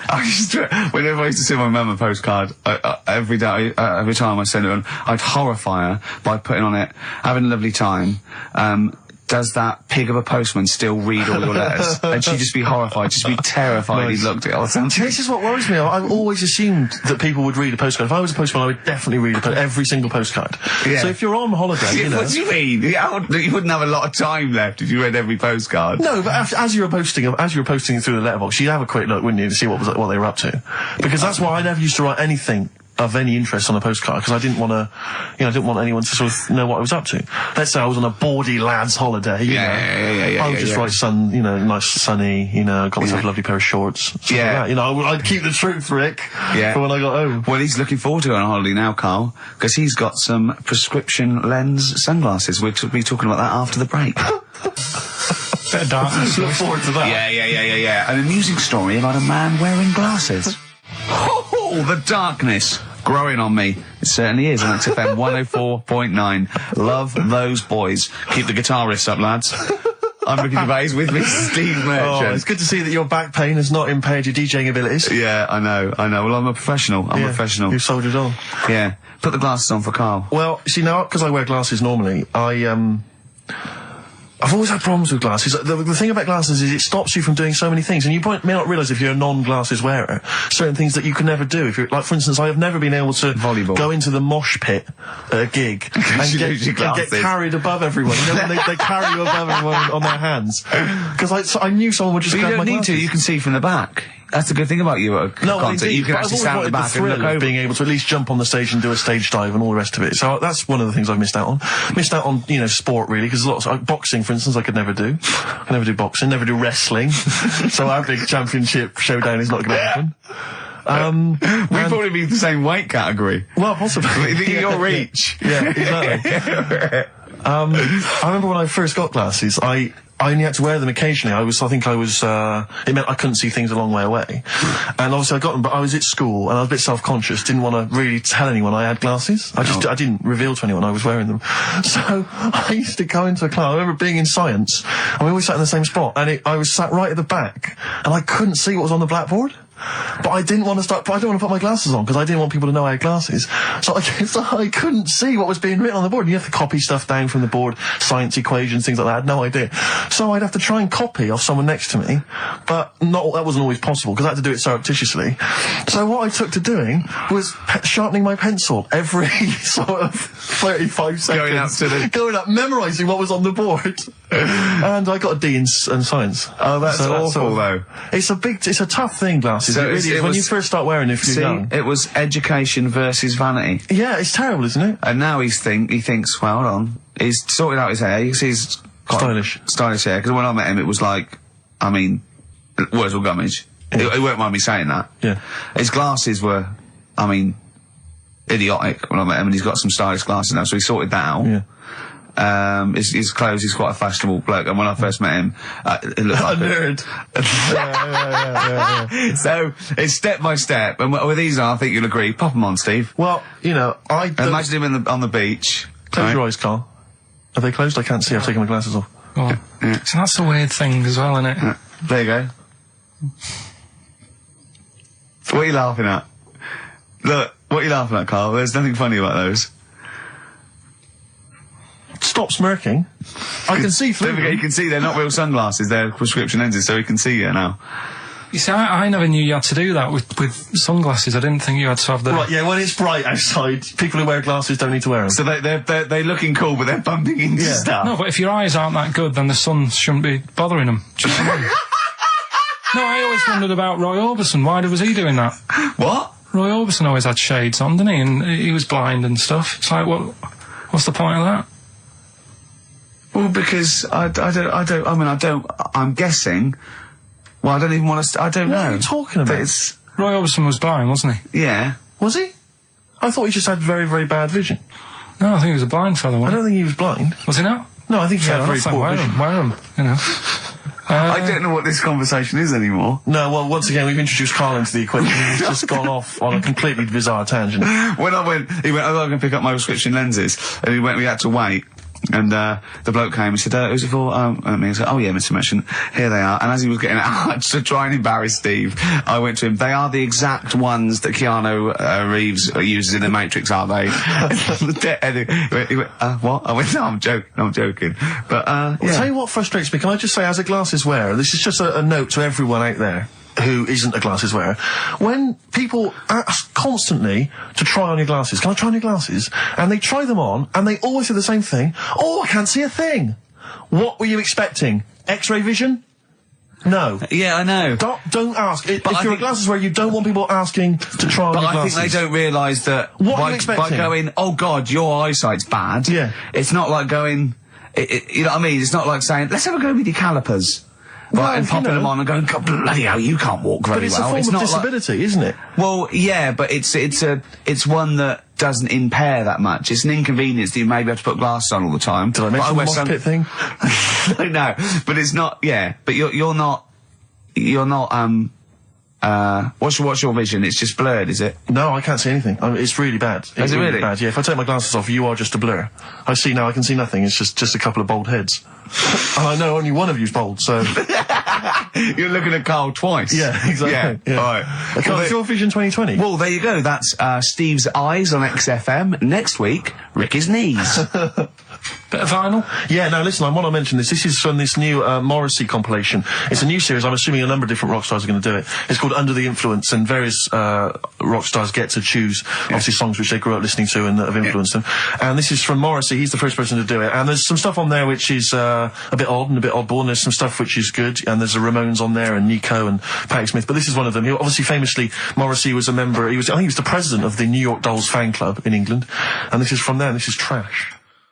The New York Dolls, Trash, from this new compilation, Under the Influence, compiled by Morrissey. Are they the original punk band? 08700 800 1234. Well, everyone knows they no, are, we don't. so- We don't want your calls. Everyone knows they are. Don't call in. Don't call in. Please, we're not interested. No point. Rick, it's 1:30. Yeah. Adverts? Yeah. Coldplay, I'm a scientist on XFM 104.9, with Gervais, Steve Merchant and Karl Pilkington. We saw an interesting sight on the way here, didn't we, Steve? Yeah. When we came in yesterday to to plan the show. To plan the show, yeah. We actually annoyed Karl for half hour and left. Yeah. But a bloke with a completely tattooed face. I don't know what stage you are in, what stage you're at in your life when tattooing your own face is a good idea. But this wasn't sort of like, tribal or religious or anything. It was a bloke just had a sort of tattoo on his forehead and around his eyes, professionally done. It looked quite old, so I don't know if tattooists do that now. I think they've probably got to watch themselves, but I was just thinking... there's not rules about what you can tattoo. I'm assuming if you're a tattooist, you can do what you want. You can tattoo anything. I wouldn't have thought. There's probably some comeback, isn't there? I mean, I certainly, I think you've got to be sober. I think you've got to be over 20, well, I don't know, Right. over something, and I wouldn't have thought many tattooists would tattoo someone's face. Would they? Well, I don't know. Have you met I'd- tattooists? I mean, I don't want to slag them off, but they are like, you know. I know why, they're big. Well, exactly, and they've A lot got of them needles. A lot of them are big. But they do seem like they live in the periphery of society, a lot of these. But people. I just wouldn't tattoo someone's face. Do you know what I mean? No. I've been No, I worried mean, you'd about- wrestle a man to the ground and then hurt your back. But no, you wouldn't tattoo someone. No, I know. Does everyone ever regret it? I mean, I'm sure some people regret a tattoo. Whenever someone shows me a tattoo, I go, that's brilliant.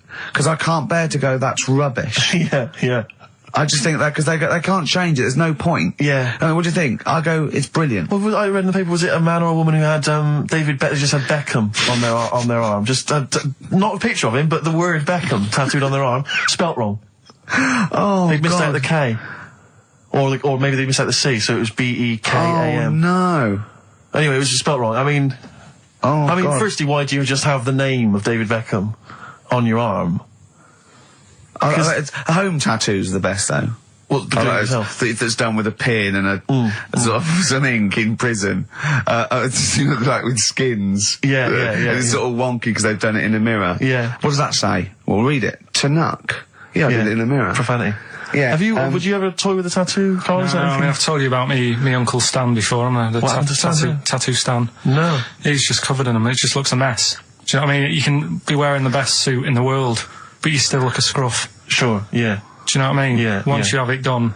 Well, no, some tattoos, can be quite tasteful. No, but he was covered. It was all Yeah. like, cut hair on his neck and Really? you know what I Spiders mean, all web. that. It's just, a mess. And he did a lot of his own. I've told you about him before. Have you? I don't remember it. Yeah, because I was saying, if you're going to do your own, at least make sure you're a good drawer.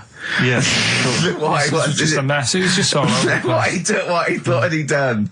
He sort of all doodled sorts. snakes around. Yeah, and all his kids' names on his arms, and it's like, can't you remember them? Yeah. He might have had a lot. No, he did. Yeah. And do you remember even from a young age thinking that looks rubbish? But, yeah. And I mean, it'll probably be about 60 now. I'd love to see what it looks like now. Well, Just look at this. There was a story the other day in one of the magazines that I read about this fella who had a... Well, this would be Bizarre or 14 Times then. Yeah. One of the magazines you read. Yeah. So it's going to be... It's not The Spectator. No. But this fella had a big eagle put on his back Yeah. with a snake sort of covering it. And Such rubbish, isn't it? This kind of symbols of sort of Lord of the dynamism and Rings. life. Yeah, I know, yeah. A snake and an eagle. Yeah, a large-breasted vampire woman riding a dragon. Yeah. That's always a good one. but this fella had that, and he had it in his will that when he dies, he wanted his son to have the skin taken off Oh, God. and put in like a little frame. Oh, God. That's horrific. What's that? That's my dad's back. Yeah.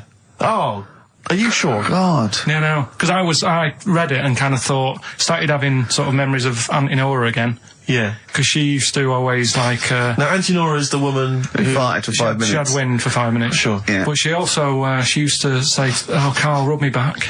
Right? And with her being quite old, it was all sort of mouldy and warty.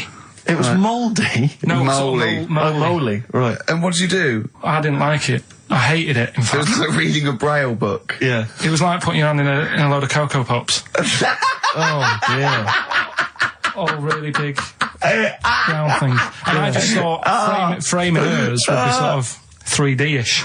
Right. Yeah. What's that, a chunk of the moon? No? Yeah. Did you Artex that wall? Yeah. That's That's Auntie Nora. That's Auntie Nora's back. Oh, God. Any piece of your body, Carl, you might find? That's disgusting. Putting your hand in some... Is she the one with the split tennis ball when she wasn't wearing Shut knickers? up. That's the What? one. No, let's not discuss the tennis ball. Okay.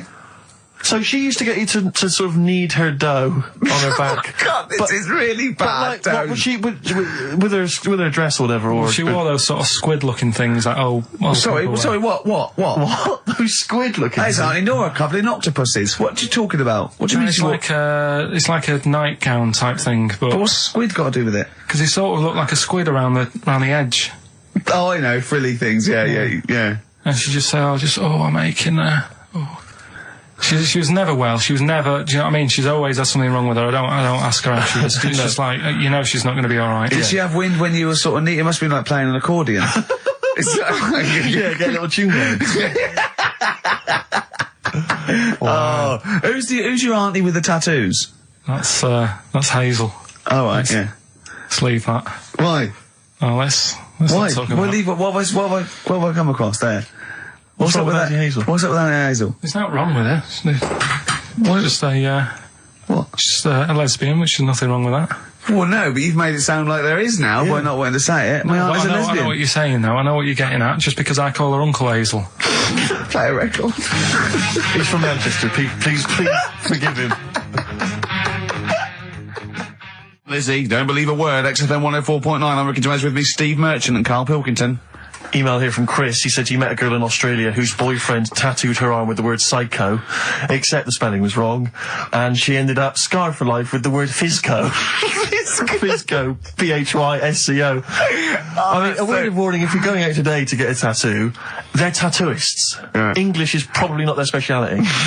So be careful. Write it down for them first. You are walking on thin ice. So I've seen some of these boys. They're big. Sure. They're big. No, and if they're willing to stick lumps of metal through their faces, what are they going to do to you? Well, yeah, indeed. So, Steve, sorry to all tattooers. The piercing, you see, I have a weird problem with the piercing as well. Because, I mean, the earrings, that makes sense. I had earrings ages ago, but... Did you? Yeah. Oh, but yeah, you're a man who notoriously hates pain, and he's scared of everything. It hurt. I was about 18, and I took 2 in 1, and they did it right, and he just went, and I went, all right, I went, yeah. I just went, oh, God. Did you have them in both earrings? It's just, it was like a staple gun. I just went, and it didn't really hurt. I thought, well, I'm not doing that again. It hurts too much, and it just throbbed. Were you still living with your parents at the time? No. I mean, what do people... your kind of oiky Reading family, what would they have made of... Oh, well, they know I had them afterwards, yeah. But did they take the mick? Oh, God, of course they did, yeah. Yeah. Rick, you ain't going to eat like that. Oh, you'll get followed. Oh, look at you. Look at that. Yeah. That's disgusting. And when I was new romantic, my mum said, bloody hell, I thought I only had one girl.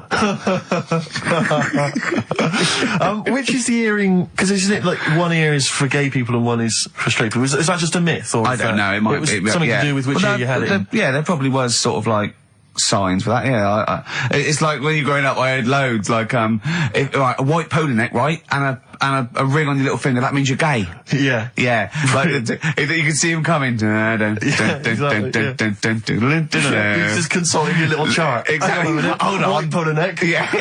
Those are the earrings in the left ear. I got it. I don't know where I am. Wasn't there that thing that the famous cover of Born Bruce to Run? Springsteen? Yeah, where you didn't know the handkerchief. Yeah, it was handkerchief in the right hand pocket. Dominant and was. Yeah, I don't know. But where is this information? I wouldn't have known that. I might have gone around, with if it was hot weather, something to mop my brow. I wouldn't have known that. What can't the gay people kind of notify us? Can't we have some kind of website or something? Do you still go to that pub with all those sort of like butch blokes with the moustaches and leather caps, great guys. A lot of them are firemen. A lot of them are like traffic cops. Great people. You know what I mean? Fascinating you know you're safe in there. Yeah, and also there's no women to. No. It's like you're just having a great time with the lads. And there's nothing. It's just playing pool, stripped to your waist. I know, I can talk. Oh, my back still hurts. Okay, a little bit of hip hop. It's nice to have occasional hip hop tune. Just keep it. It's summer. You'll be cruising around in your open top Chevy. Now, Steve, I see there it's a track by Little Kim, but how are you pronouncing it? I'm pronouncing that correctly, Lil Kim. Oh, no T's involved. And it's the Jump Off featuring Mr. Cheeks. I don't know why I find that funny, but Mr. Cheeks is involved. If you can spot him, good luck. Lil Kim, and I believe that's Mr. Cheeks there, just busted it on the mic, and that's called The Jump Off. Talking of cheeks, Karl, have we got another instalment of Cheeky Freak of the Week this week? Yeah. Have we? Excellent, look forward to that. Is there some monkey news?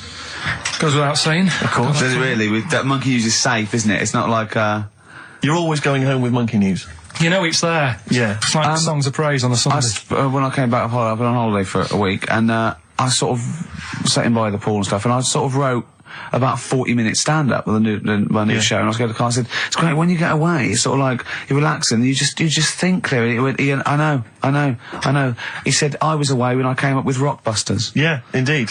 Absolutely. I was buzzing about writing 40 minutes of brand new stand-up. Yeah. He equated that to coming up with Rockbusters. Should I be insulted, Steve, or is Rockbusters as good as everyone's saying it is? Is it the one good idea? Is it like EMC equals MC squared? words to Einstein is to, Rockbusters is to Carl. What if I do this, Rick? What if I played you some adverts right now? Yeah, and then we talk came about back it. with some Rockbusters. Yeah. You could make the jump for yourself. Maybe I'll do Rockbusters and show people how easy it is to do it wrong. Adverts, then Rockbusters. And a cup of lovely coffee. Cup of coffee in the cup. Yeah, Cup. I want a cup of coffee. Placebo, this picture, XFM. What's Carl doing? What's he rooting I around don't know, at? but listen, while he's doing that, can I just say happy birthday from all of us to Shan. Her friend Terry said play some Placebo for Shan, so happy birthday to her. That's There done. it is. That's done. Cross that off the list. Yeah, that's another thing we've got through Ding today. Rockbusters, please. Do you want to look at the prizes? I'll have a look at the prizes, see what people can win. It's an email-only competition, please remember that. All right, we've got the Later with Jules Holland Louder DVD. There's stuff on there from the Cardigans, Rollins is on there, Mercury Rev, Sonic Youth, the Datsuns, Queens of the Stone Age. No, wait a minute. They're all great bands, but I think they need a boogie-woogie piano over the top of everything they do. Well, hopefully Jules Holland would have Okay, helped. good, Yeah. good. Because there was something missing there on most of those tunes. Yeah, current album from Goldfrapp, that's there as well. What have we got this on DVD? The Life of Mammals, the complete series of that. A couple of, we've got the Inspiral Carpets. Again, a 3 CD set of the best of the Inspiral Carpets. I don't know how they strung it over 3 CDs. And the best one-hit wonders in the world ever. And, let me see. Oh dear. A 3 CD set. A 3 CD the set. best to inspire. I'm struggling. I'm assuming CD3 is just the Corals album. Anyway, there's some good treats there. You've sourced some good stuff this week. All right. Well, all right. Yeah. Here's your clues then. Here's your Rockbusters. Yeah. Right. Cryptic clue, a couple of initials, and you sort that out. Right. First What one. was Dr. Fox on about that we don't sound like proper presenters? Isn't it? It's mad. Go on, Carl. Right. The first one. A customer wanted some paint to darken up a room. Shop assistant knew what to do. Right. Customer wanted some paint to darken up a room. The shop assistant knew what to do. The initials there, CB. Right? CB for the first one there. Right? Second one, it'd be alright if their heads weren't that big. Right? And again?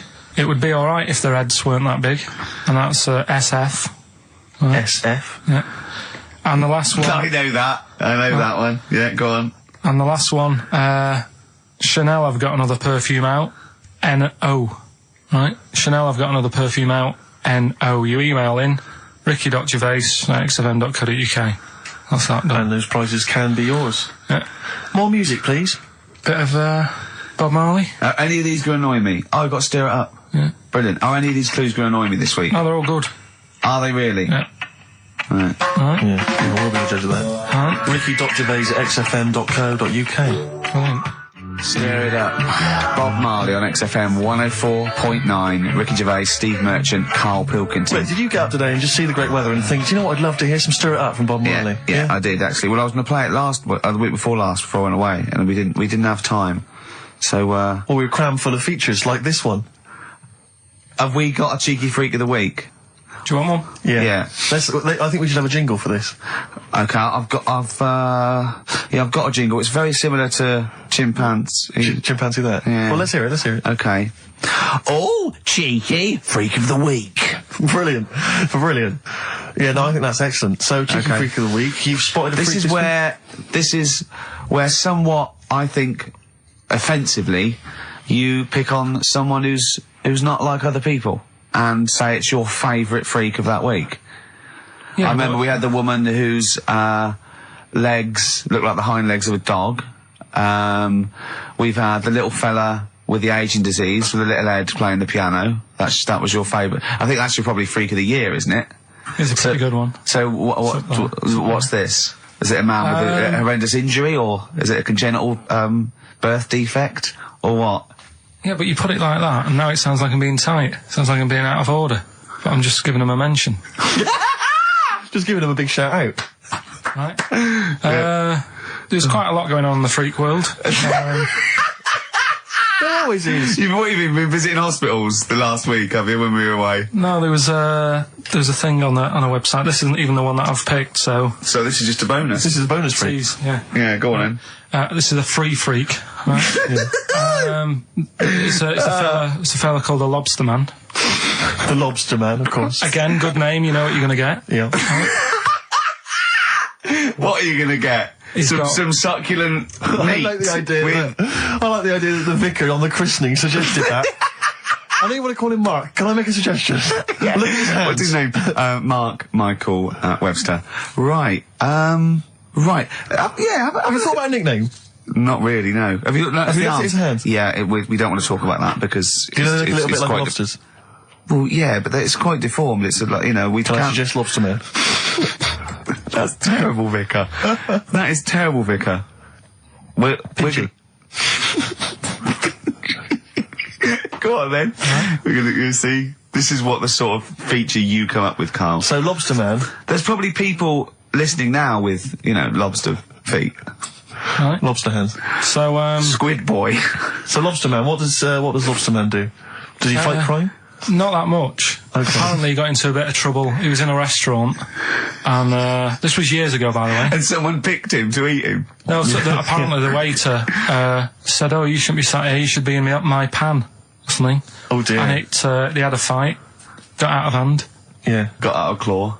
and yeah. So that was. What do you mean they had a fight? What did he do? A waiter took the mickey out of someone with... No, No, can I just make clear? I'm assuming his hands look a bit like those of a lobster. yeah. Yeah, well, it's fused, so it's just like two big fingers. They're Right. fused, I assume, probably in the womb, and they're just like, instead of like having Yeah, five yeah, digits, they're fused in it.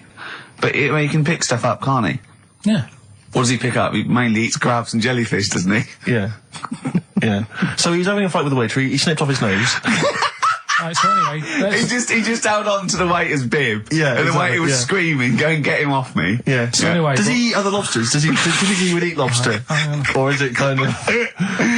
would he feel bad about eating lobster? Right. the little cheek of the freak that we've gone for anyway. The what? The little freak of the week, cheeky freak of the week. We've gone for this Siamese lad. Okay. Right, happened back in. You can't have a Siamese lad, can you? All right, yeah, this Siamese twins happened back in 1693. Oh, he's got a date. Blimey, that's the first time ever. Yeah, and all it was, he was doing all right for himself. He used to go on like those circus things he used to do. They're two people you're talking about, Carl. So we're going to him. All right then. All right. They? They did this circus show, right? Yeah. And everything's going well. They're selling out the tents and stuff. People coming to see them. Yeah. He was doing all right for himself, Yeah. right? Sorry, before I said that, did you think a Siamese twin was a man with two heads? Well, it can be, can't it? It depends.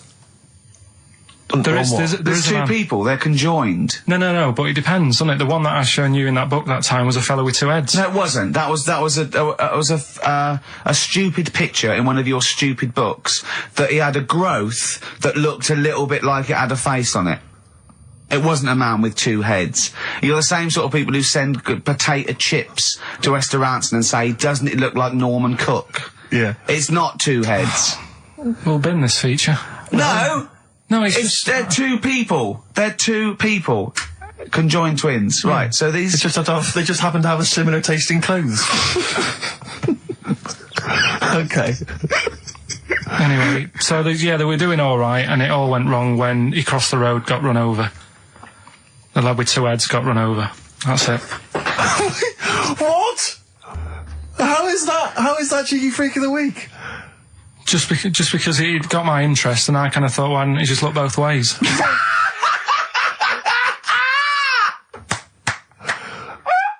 I'm intrigued to know Why wasn't he looking both ways? I'm intrigued to know how you get run over. What was it, 1629? Yeah. Well, it's horses and that, wasn't it? Yeah. Oh, why wasn't he looking both ways?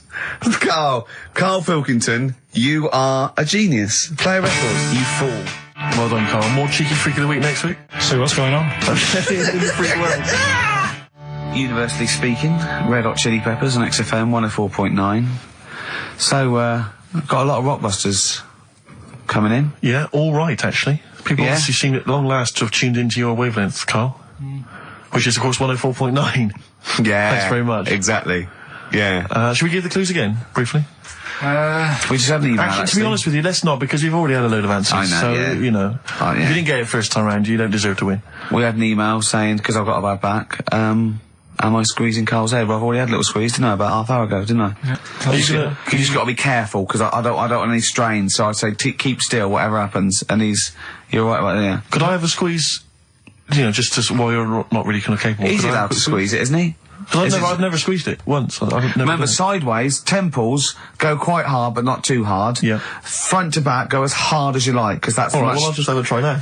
No, you've got a bucket. He's sorted it out. He says every Saturday between... Yeah, but I'm taking over from him because let him have one squeeze. Let him have one squeeze. Have a go then. So, the front and the back... Get round, so you got... That's it, right. Now, use the thing like that. Not too hard at the front? No, really hard at the front and back. There you go, yeah. You got the hang of it. Oh, right. God, it's good fun. I see know. why you like it. No, we'll just give it a side. It's great fun. Yeah. It's great, there's a little bit of, grip there with the short hair, but obviously not too much, because there's not much up there up top. Good, isn't it? Yeah, I'll be doing that again next week. Do you know, I got a form, right? Do you know I'm staff here, right? I'm like on the staff, I'm one of the staff. Got some internal mail the other day that you have to fill out about if you die at work, who gets your money. He said, do you put yourself at any danger?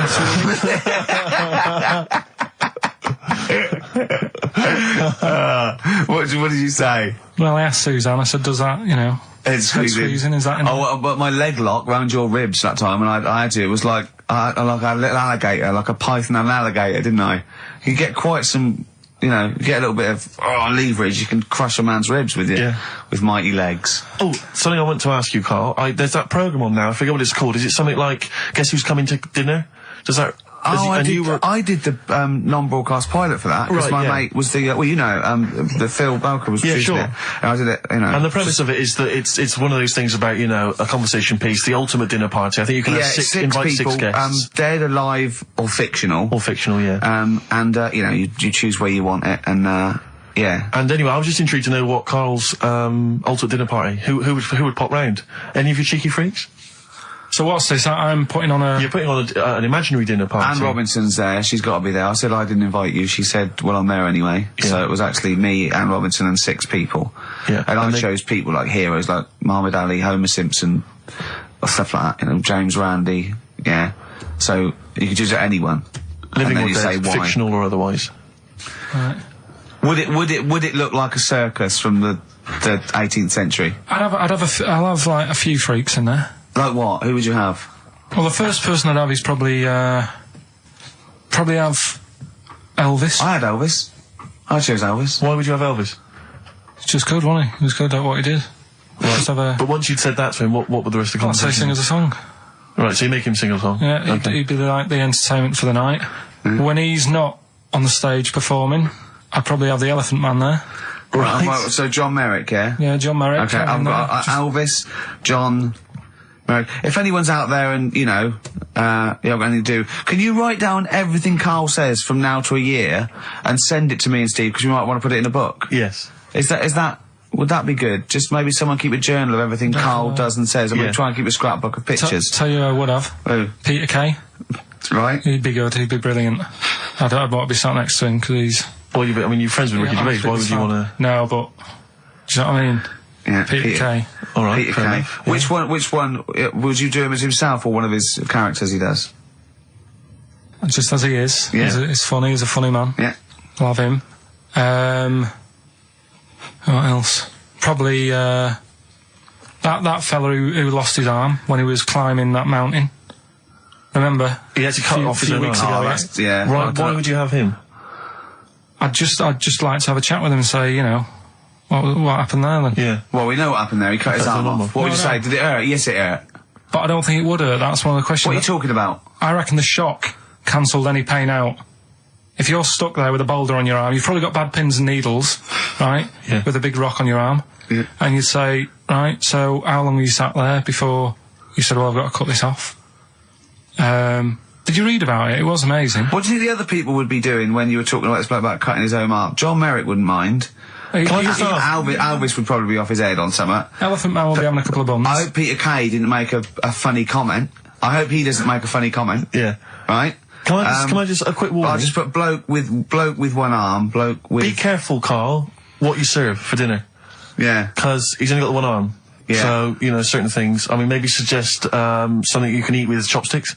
Or a hamburger. A hamburger. But don't go with something like lobster. Tricky, you need both hands for that. Unless him and John Merrick teamed up. I think they've got one good arm each. Yeah. Soup, maybe. What would you give John Merrick? Buns? Couple of buns. Have that woman in the boat who went round the world. Why? So say, you know, how she managed Pretty that. boring guests, really. Hey? But boring? What do you mean? What was she going to say? What she said? She was going, well, I didn't see a lot. I was in a cabin. Really? There's a lot of water. I was a bit scared. The main thing I'd want to ask her, right, because I remember when she did it, and there was an interview with her, and her parents were there or something, and her mum was saying how she's dead proud because she decided to, you know, go around the world in a boat as a kid, instead of just hanging around on street corners and stuff. She said she didn't want her daughter to like be messing about on the streets at night on her own and stuff. She was a responsible mother. Yeah. And she sent her off on a boat. In the middle of the Atlantic. On her own. So Yeah. I'd like to ask her about I that. think even Manchester's safer than that, innit? Yeah. And I'd have probably another woman, so to chat to her, probably go for Kim Marsh. Kim Marsh? Sorry. You'd have the woman who sailed around the world, right? But you'd have to have another woman for her to have someone to talk to. Well, why invite either of them then? If you don't want to talk to either of yourself. What? Sorry. I love this. Round World Yachtswoman, and Kim Marsh. But why, of all the women you could invite, Kim love Marsh that. is at the top of the that's list. the best list I've ever heard. Alvis, John Merrick, Peter Kay, a bloke with one arm, the Round the World Yachtswoman chatting to Kim Marsh. That is genius. Why haven't they invited you on this show? I'm going to call Anne Robinson. Right, okay, if anyone's listening to that, have Karl Pilkington. I know no one knows who he is yet, but what a great bit of conversation. Play a record, Karl, you're an idiot. Some Smith. Oh, always a treat. Yeah, we played something from Morris's selection. Something that would be on my ultimate compilation is something from the Smiths. and it'll probably be this one. I started something I couldn't finish. I think that's one of their underrated albums, Rick. Strange Ways Here We Come. Might be my favourite. It's my favourite, certainly. Yeah. And that's from that album. I started Queen is something I Dead is a couldn't lot of people's finish. favourite, but I don't like the wacky ones. It's the novelty ones. It's the He's got ones- some great ones. I think he's got some of his best tunes on there, but I don't know the frankly Mr. Shankly. Yeah, he's always got this tendency to sort of write music hall style songs. Vicar and the Knees Up, Tutu. Knees Yeah, Up, but that's a great one, that. So there you go. Alvis, John Merrick, Peter Kay, bloke with one arm, woman who sailed around the world, Kim Marsh. What I like about those two, numbers 4 and 5, he doesn't even know their names. Yeah. I'm hoping he'll just write on the invitation, dear bloke with one arm. Yeah. Having a dinner party. Yeah. It's better than most, but I imagine most people when they do this, if they go, Nelson Mandela. I know, of course, yeah. I think I read an interview with Mick Hucknall where it was something like, who do you admire? Nelson Mandela. Brilliant. I don't read papers when I'm in this country. When I was on holiday, I read one, and there was an article in there about Beckham meeting him. And the article was about how many people have met him. And I was thinking, we are the only 3 people that haven't met him. Nelson Mandela, yeah. It's just like, does he rent himself out? Do you know what I mean? It's like the back of the, in the back of the stage when you can get a Caprice lookalike to wander around. They go, is that a lookalike? No, that's really him. It's 40 quid, he'll come to your party. I think what it is that he was locked up for so long. Yeah, he's now just he's never home. He's just so shocked. It's like Salman Rushdie, he's running around. I've seen him twice. Yeah. His house must be a tip. He's never in. God. Well, I think it is if you stay indoors for a long time. Yeah. You've got to get out there. You've got to get out You get a in the bit world. stir crazy, I suppose. But he's met some of the great names in world events. He's met the Spice Girls, Alan Titchmarsh. He's met him, yeah. They did his garden, didn't they? Yeah, David Beckham. Yeah. Oh, that must have been great. But I mean, maybe we could hold out and never meet him. Yeah, this is like Even if we get invited to one of them, that's where I go, no. Yeah. Not really. We're the only 3 people who've never met Nelson Mandela. I'm not meeting him till I make sure he's definitely going straight. Exactly. You know what I mean? I don't you gotta really. be careful, I don't like to hang out with people who don't. No, well, I wouldn't invite him to my ultimate dinner party in case, the silverware went missing. Oh! Well, you don't know, he was inside for a long time. They pick up things in these places. You can pick stuff up. It's usually Karl that comes out with those sort of things. Karl, what do you think of that? What, Nelson not having him around 'cause he's nicking? Well, let's back out now. Let's back out now while we're ahead. Be good in Celebrity Big Brother. Yeah. Being used to being locked up and that. We could, wouldn't he? Yeah. I started something. I couldn't finish. Yeah. Should we play another record, or should we talk about some? On a lighter note, Muffy the hamster had a narrow escape with a. Oh, Cloud. Play a song. Let's have the Rockbusters answer. Oh God. Martina Topley Bird, Need One. All right, XFM 104.9. Well, it's that time. It's getting exciting. We've got Rockbusters results, but before that, a little bit of monkey news with. Oh, chimpanzee that monkey news. Karl Pilkington. Brilliant. Let's do it. I read that for a couple of weeks. Go on then. All right, so about this little monkey. Oh yeah. Who lives in Morocco. Right, I'll just warn you now. You're on thin ice from last time. Okay, so make sure. Is this real? It's been. Don't say anything you would think about it. As you're saying it, think to yourself, oh, is that true? Do monkeys do that? Do they think like that? So, go on then. So anyway, yeah. So there's this magician in Morocco, right? He's got a little monkey working with him, right? The way it used to work, magician used to do his thing on stage, do a little bit of magic. People loved it. Then the monkey came out, had a little cap, walked around the crowd and stuff, got the money, had a good little team thing going on, right? Yeah. So anyway, the monkey's name was 86. Right. Because back then there was so many monkeys, it was like, oh, what names, do you know what I mean? What names do you use? What do you do? So they just named them, right? So this little monkey... he had 86 other monkeys? No. It's just that because a lot of monkeys were sort of working back then, helping magicians out, you know, doing bits and pieces, busking, what have you. Well, Rick, you know how there's so many... why would there be a confusion with that? If he only had one monkey, where's the confusion? People would go, oh, I'm not going to go and see that. I want to see 86. He's the better monkey. Do you know what I mean? What does it matter? I don't know what you mean. Well, why do they need... Where was the confusion? With people going to the circus and going, what monkey are you going to go see tonight?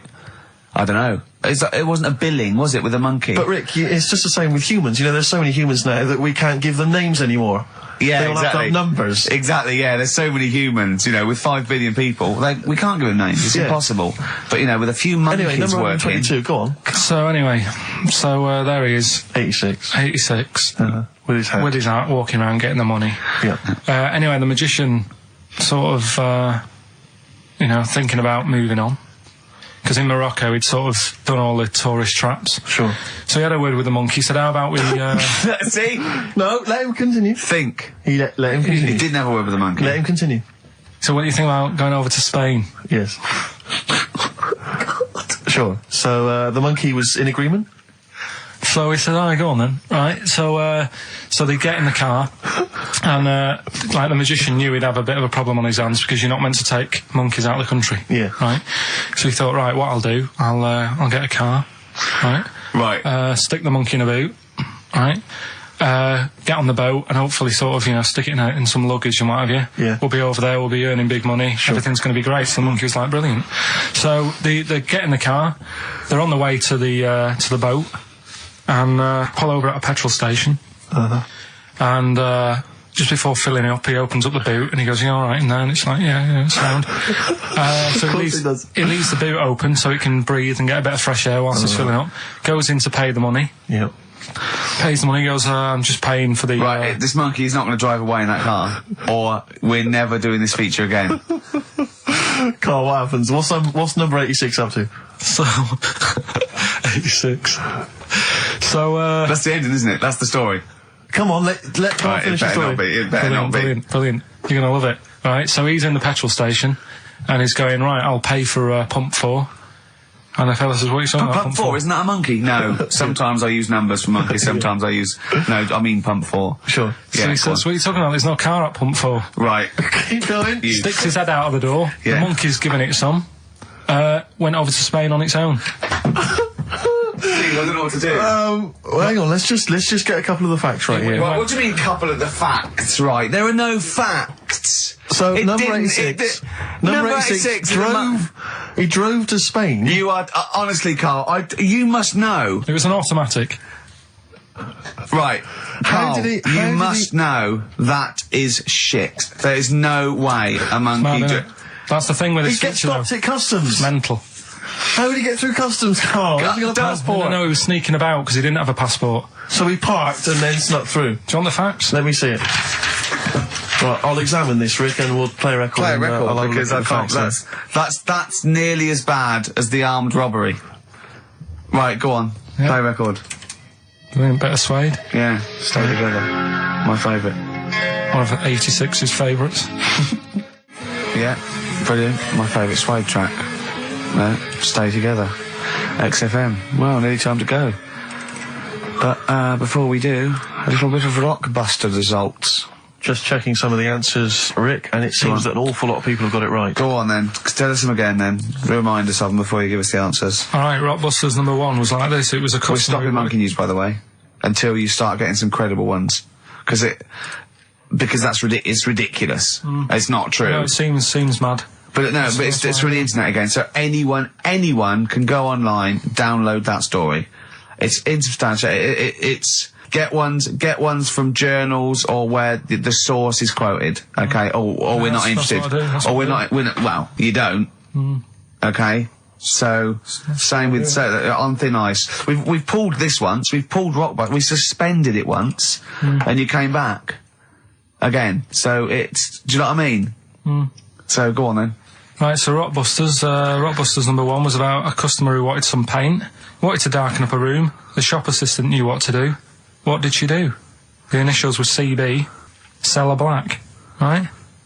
Sell her black. Sell her some black. You see, I thought Cilla Black, because it's CB, and I thought, well, it can't be, because it's not Seller.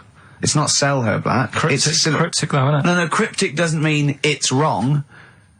Right. They all got it. They all got it anyway, so... It's a bit weird, isn't it? Second one. It would be alright if the Reds weren't that big. Right? Right. The initials are SF. Well, one of my favourite bands, yeah. Yeah. The Smaller Faces, isn't it? Small Faces. Well, no, that doesn't make sense. Okay, go on then. And the final one, Chanel have got another perfume out.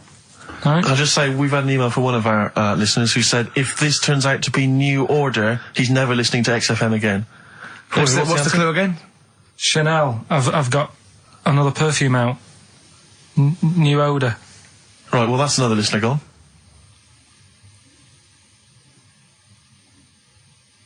What do you mean? There's not a group called New Odour. No, it's cryptic. It's not. That doesn't mean cryptic. Wrong doesn't mean cryptic. It's like saying what animal I'm thinking of. Frog. That doesn't mean cryptic. Sell Her Black. What artist is that? Small Faces works. Just about. If I say what animal I'm thinking of, what am I Monkey. Thinking? Well, there you go then. So it does work. Play a record. Right? Play a record. So who's a winner? Ah, yes. Now I'm going to give it to someone who emailed in with the correct answer, and his name is Steve Martin.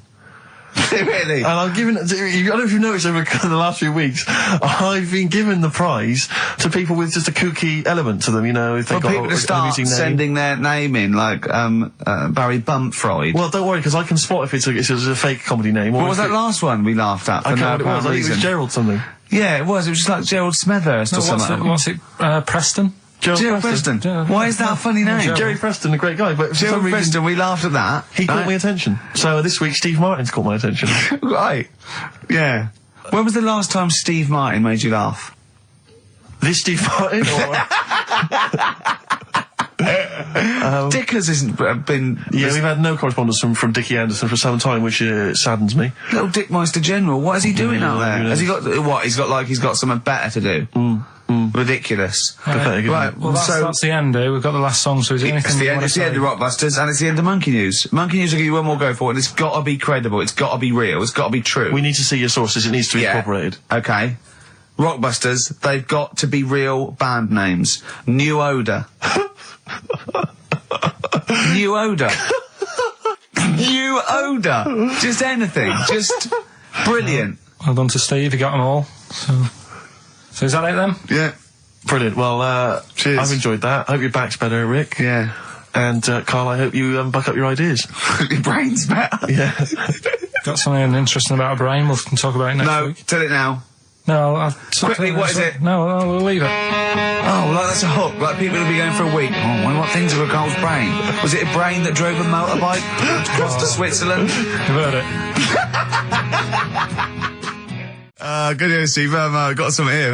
Brought in. It's just a normal soup. It's Rooster's Pride. What flavour soup's that, Steve? Oh, I know you brought that. And it's all it's a genuine article, and it's cock soup. Can I have a closer look at that? Maybe there's some more humour I can draw. What, you want a closer look at my cock soup? Just a cock soup. Let me just. It says here delicious, appetising. 3 to 4 servings. You know what I'm thinking of when you're talking about the soup? I'm thinking of innuendo. I'm just thinking of a man's cock. Penises. Yeah. Let me just. It's the darkness. Use Rooster's Pride cock soup as a snack with crackers or toast. Still thinking of a normal knob. An appetiser again, or a soup base. That doesn't really work as an innuendo. No, that's disappointing. We'll work on that though. The darkness growing on me on XFM 104.9. Going well, isn't it? I've enjoyed it so far. It's been a bit naughty and everything. Yeah, a bit smart. Nothing wrong with that. No. I was on the way in today, right, Steve? Mm-hmm. Walking in, always walking in. I get left early and stuff. I like to get in early, get some bits done, that. Yeah. Monkey News, songs of phrase. That sort of thing. And living in London, right, there's a lot of shops that open early and stuff. Do you know what I mean? People say that's a good thing about London. Yeah. It's almost like 24-hour city and stuff, right? I'm walking in and there's like, you've got your news agents open. Obviously. Selling newspapers and that. That's good. They've got to be open early. Yeah. Then you've got your coffee shops, your Starbucks. Have a cup of coffee in the morning. Do you know what I mean? They're doing well in the morning. Yeah. Then you see like the odd restaurant and you think, well, maybe they sort of got the doors open, but they're preparing for lunch. So you think, fair enough. Yeah. I'll let that pass. Yeah. Carrying on walking down the road. Bondage shop. Open. Sure. About 10:30. Yeah. Busy, was it? There's a couple in. Really? Some good offers. 10:30 for a bondage shop. I'm assuming if you're into bondage, though, you stock up at any time, day or night. I mean, you don't. Yeah. Well, I assume it. I suppose you get up and you go, I've got nothing on. I need to be a bit tied down. Yeah.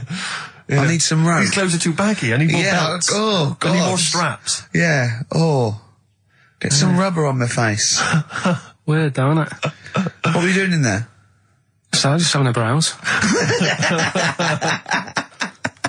But, so a bit worried, really, because the things that I've noticed this week like that's probably a little bit small. You've brought your soup in. I just found it out there. It is Rooster's Pride cock soup, noodle soup mix, chicken flavour.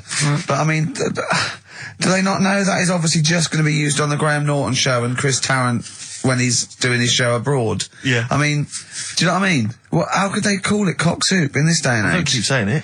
Well, no, it's fine, because you can say cock as long as it means the male we've done this. Oh, do you mean the chicken? Yeah, look, it's a picture of a chicken. Yeah, sorry. What did you think it meant? No, I don't know, I don't know. It's in my head. Okay. Sorry. Yeah. But, there's something else that's a bit sort of... A bit blue? A little bit blue, but then it's real as well, do you know what I mean? Well, it's that a problem. excuses it. Go on. There's a programme. We couldn't have said the cock soup if we'd made it up, but because it's real, it's fine. Yeah. We also couldn't have said the cock soup if we'd have meant a male penis. Thankfully, we don't. So. We mean a little chicken. You go on. This programme was on. It was Wednesday night, something. About this little lad. Yeah. It was a fella and a woman. At the same time. What do you mean? Like a cartoon with a secret identity. By night? What do you mean? He had both by day a sex? boy, by night a woman. He had it all. What'd you... Sorry, wait. So he had male and female genitalia. Yeah. So what do you call someone that's born like that? Weird. Yeah. Like, what's the term for it? Go on. You know it. We've talked about it before. Aphrodite. Really? So close. Hermaphrodite. Yeah, hermaphrodite. Yeah. That's weird, though, isn't it? Yeah. And he had the ball. Yeah. And he had the... Well, what happened was he was born, right? Obviously. And the doctor said, there you go. Lovely little boy and girl. So the mum was like, what? So he said... No, I don't think the doctor was sarcastic. Yeah, what? I don't think the doctor was sort of dissing them. Yeah. There you go. What do you mean, doctor? I'm gonna have a look. Exactly. There's a cock, there's a minch. All right, see you later. What are you going to call hit? But doctor, what do you mean? Have a look. He wasn't sarcastic. He didn't give Doctor, clues. tell me what you mean. Give me a straight answer. He probably went, oh shit, she's got a cock.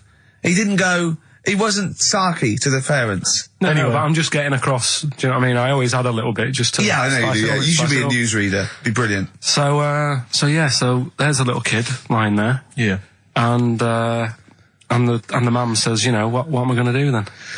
So the doctor, I mean, I'm condensing this. It was like an hour long. Sure. Yeah. Yeah. So he says, she said, what will I do?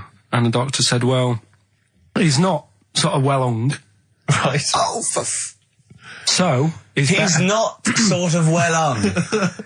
This doctor medical has term. been, I assume, has been struck off since for saying these things. It was a real doctor. It wasn't Dr. Fox.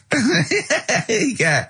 Right, go on. So the doctor said, so I recommend that we make it a woman, Right. right?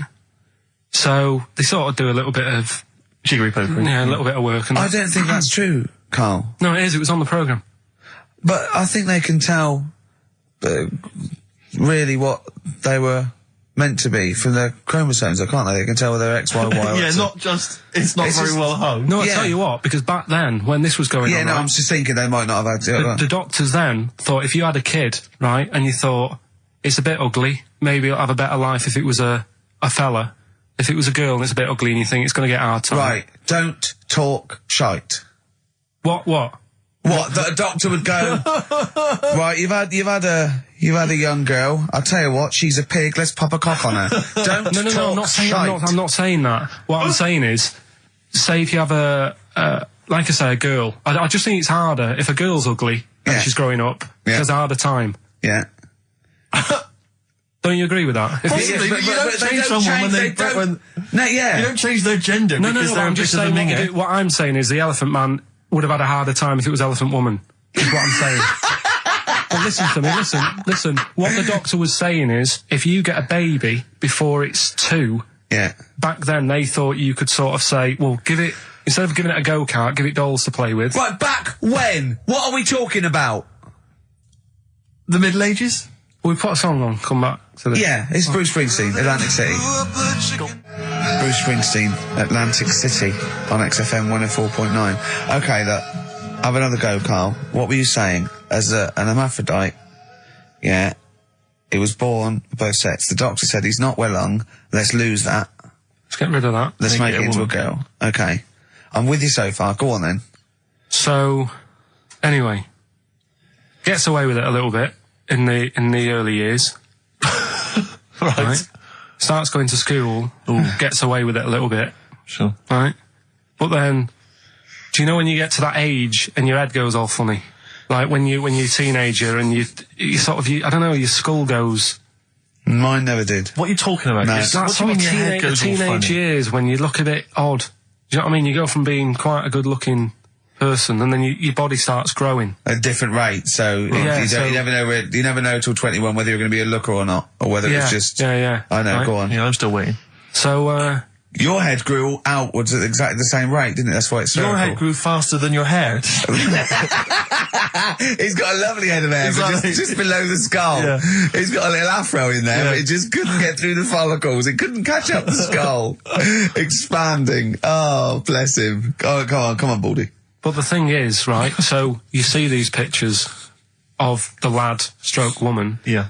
who's trying to be a woman at the age of 14, 15. Yeah. She's got one of them big heads, Right. like a okay. lad. She starts having a hard time. She doesn't want to play with the mates, with the dolls and all that. She's more into go-karting and that sort of thing. Gets to an older age, Yeah. decides to go back. Is now sort of with a woman and having a life of a fella. But did did the doctor keep it for him in case he needed it? No, he's had one put on though. Has he? Where'd he get that from? Don't know, maybe that bondage shop.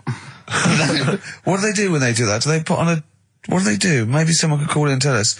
If you're a woman, and you have a... Do you want to speak to someone who's got that information?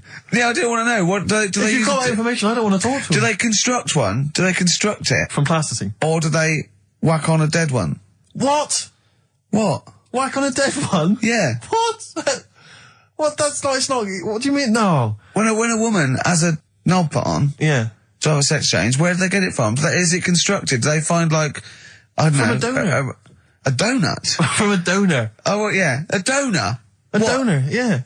Yeah, but presumably it's like Maybe there's someone who wants after to they're dead. become- I mean, No, I thought maybe very there's- few people. It's not like giving someone a kidney and then sort of like celebrating maybe with if you're them. a guy and you want to become a woman, you've That's got one to true. spare. That's true. Yeah. But a swap.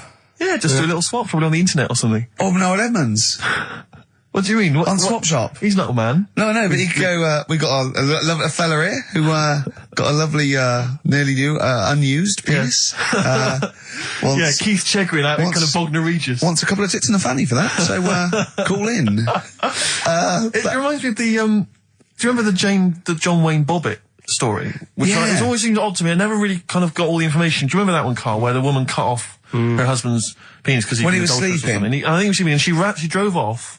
I think he threw it woke in the up woods. quite quickly.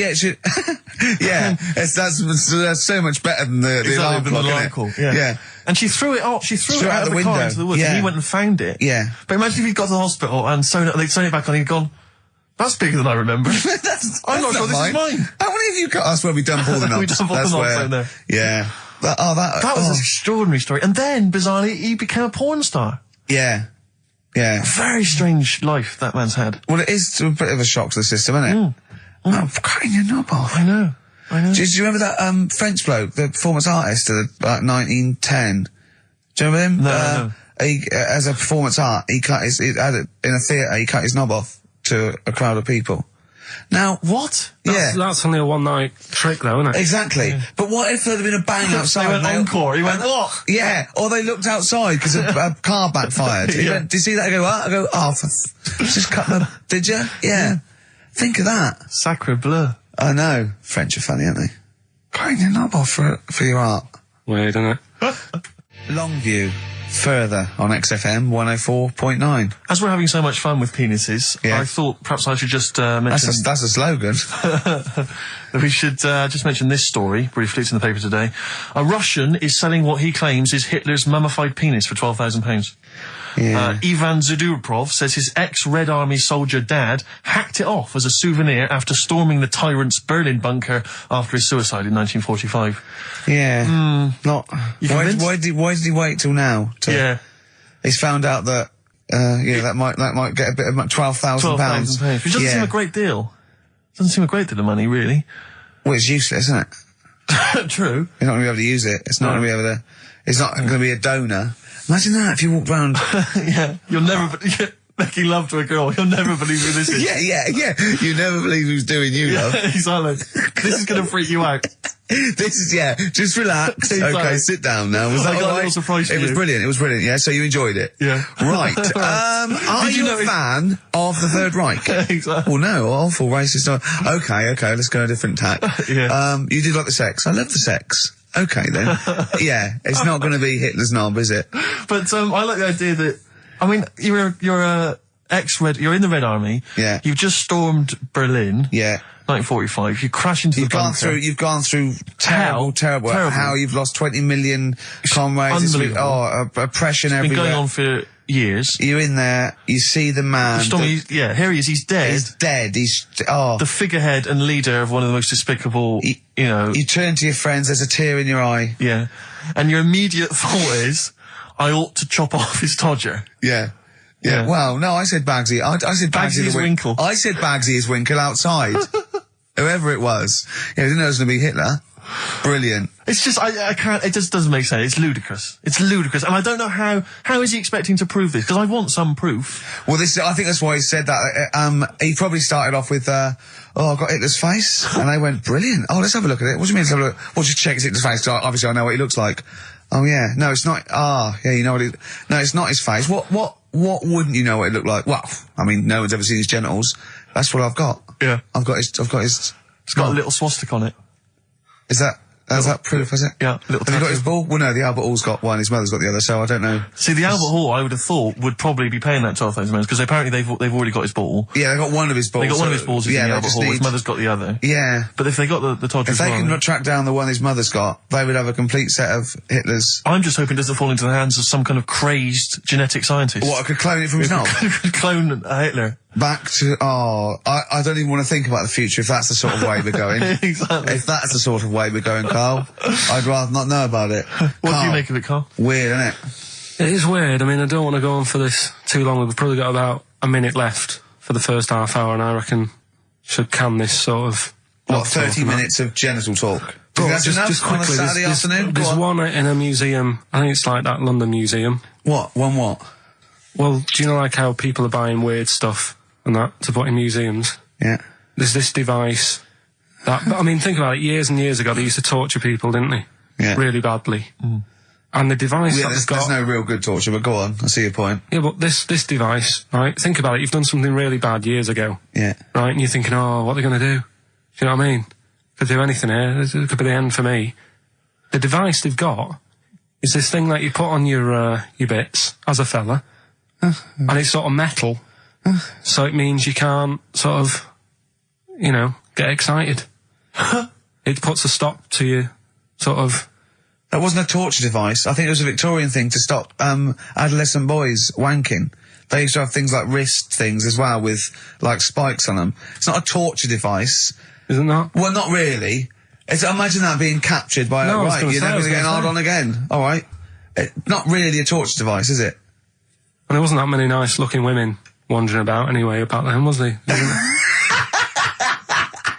Didn't get excited about stuff. What are you talking Well, about? they filthy, they stunk and everything back then. What are you on about? Right, we've covered that.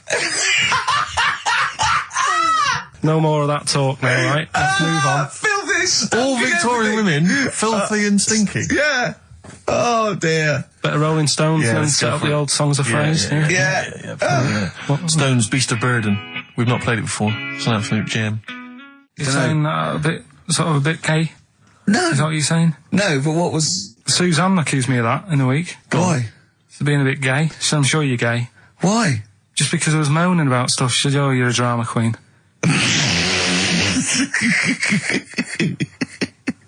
Right, well, that's What were you moaning about? Not having enough gay sex? No. She didn't have a knob. Yeah. It's going, oh, why don't you get yourself a nice little knob? Yeah. I mean, can I call you Frank, please? Could you wear this false beard? Yeah. It Yeah. was just, well, we'll talk about it later. It was about the Seven Wonders. I just wasn't that impressed. He wasn't impressed by it. He said, well, we'd say that, yeah, well, we got a top show That's coming the up, haven't we? But if you are a little bit, kind of, just a little bit sexually, you know, don't be afraid to let it out. I mean, if you want us to relieve you of it. I'll tell you what, let's have a little bit of Maggie May by Rod. It's a Can't we beautiful play day. Killing a Georgie? That's your favourite song, isn't it? Oh, That's yeah. weird, isn't it? Strange, isn't it? That's weird. I'd like to hear Rod Stewart singing about a lovely lady, please, Carl. As would I. You can picture whatever you want. Bit of Rod. Maggie May on XFM 104.9. On Ricky Gervais with me, Steve Merchant and Karl Pilkington. Steve. Well, I've only just read about this, and I don't know anything about it. This naked rambler, Steve Goff. Yeah. Is he doing some kind of, he's doing a walk from Land's End to John O'Groats? Is he completely nude? Yeah, he's been arrested 10 times on the way, apparently. Right. It says here that Nora Goff, his mum, she's in her 70s, she's begged her son not to walk naked from Land's End to John O'Groats. She said, I don't know where he gets this from. Certainly not me. I am and have always been quite conservative. He would never have been allowed to walk around the house without covering himself up. I wouldn't go as far as to say I'm ashamed of him, but I do not approve of what he is doing. Having said that, it's good to see him on the telly. yeah, it must be. It's sort of anything, it's lovely. It's not embarrassed until they're famous with Exactly. it, however embarrassing Yeah. it is. But I can't believe my son's a serial killer. Nice to see him on the telly. he looks like one. He's not, obviously. Yeah. You know, I mean, What is he doing? I don't Steve understand. wouldn't say he was, and he's not. He's just a rambler. But he's there, right? What's And his motivation? He's just walking to, I don't know, it's just a nudist, I suppose. Right. And there's a picture in there, and Carl looked at it and he went, oh, what's the point of that? He went, well, look at him. He's got shoes and socks on, he's got a rucksack on, he's got a hat on. He's not nude, he's just got his knob out. Yeah. But he's got a full beard, thinking, oh, I want to hide some skin. Yeah. Whereas this little chap needs the air. I'll pop him out all the time I can. oh, they really annoy me. Because it's in the supplement today as well, with the Mirror, right? And they've done a bit about nudists and that. Yeah. Again. Same problems all the time. Go on. There's like an old fella sat there, just How do you know he's old? well, Why are you looking, Carl? Yeah. Looking at his face, aren't you, presumably? yeah, I'm just saying he's old and he's sat there smoking a pipe, Sure. with his sandals on. They're quite normal, just with his knob out. But look, they always make the same mistake. It's got a little white deck chair. Yeah. If you're nudist, don't go for white. Why? Just sitting on that, getting a bit clammy and stuff. White, don't go for white. Go for darker colours. I don't know what he's talking about. So do I, but I love it. I love the fact that he's just got loads of pictures of naked men. Yeah. Walking around with loads of pictures I'm of just naked saying, a dirty arse on that. I think we've discussed the news before. I don't understand the impulse at all. I do find it bizarre. I mean, there's a picture there of 3 men nude in a pub. Yeah. Just having a chat. Yeah. Just on the chat. Oh, look at Carl carrying But around what's those pictures. I mean, okay, fair enough, walking around outside, but indoors? In a pub? Nude? Well, it must be a nudist on a pair pub. of shorts. That must be a nudist holiday, I assume. As opposed to, like, the local.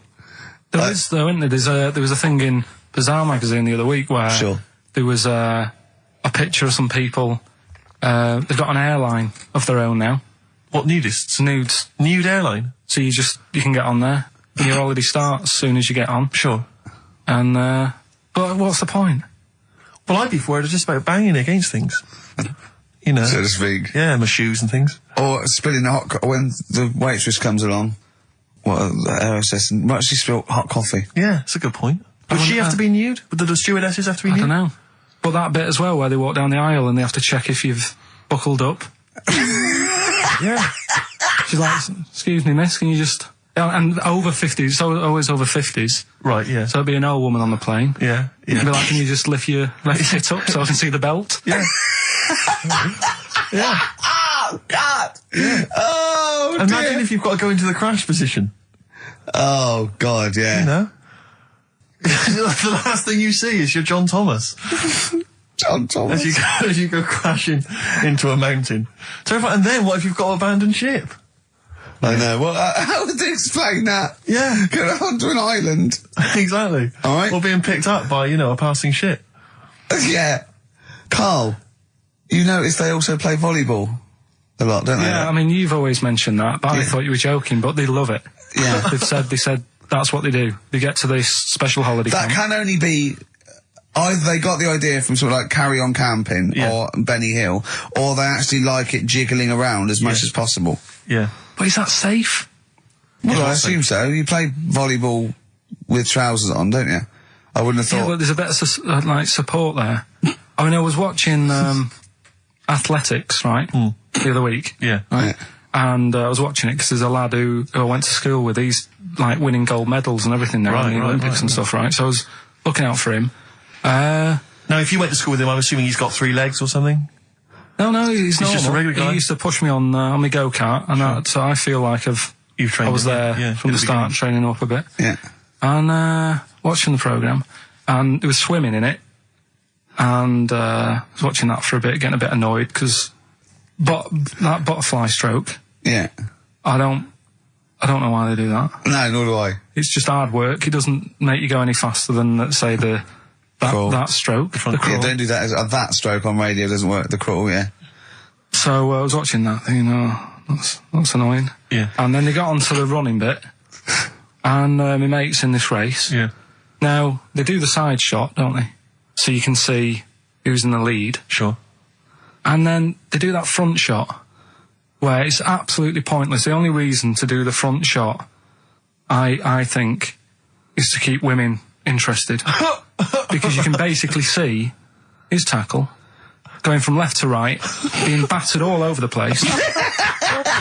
Why were you looking? Seriously, you had no choice. If you wanted to watch it, it was like, I was interested if he was going to win, but it's like, But why did you turn over and watch Charlie's Angels instead? Because I wanted to see if he won the race. Or flip back at the end. Just flip back to get the result if you don't... Well, Yeah, or at least turn away or close your eyes well, on see the them. front shot. No, I wasn't. I just... Suzanne weird. was happy. Suzanne was loving it. Yeah. And I was like, whoa. Yeah. Just go to the other shot. But they were showing you the front shot and running along there. They could have just shown the top half, but they didn't. Sure. It was there. It's just heads moving along at 25 miles an hour. Yeah. Well, I think you're meant to see the running, the actual legs moving. It's athletics coverage, isn't it? It's not like... But they don't show you a shot from behind. Did you want that? And I didn't want that either. It sounds like you were disappointed. Yeah, play a record. What are we having? Better Radiohead? Yeah, it'd be brilliant, wouldn't it? Incidentally, last week, you remember, we began the show by talking about knobs.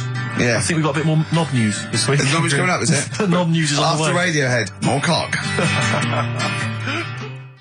Radiohead and go to sleep.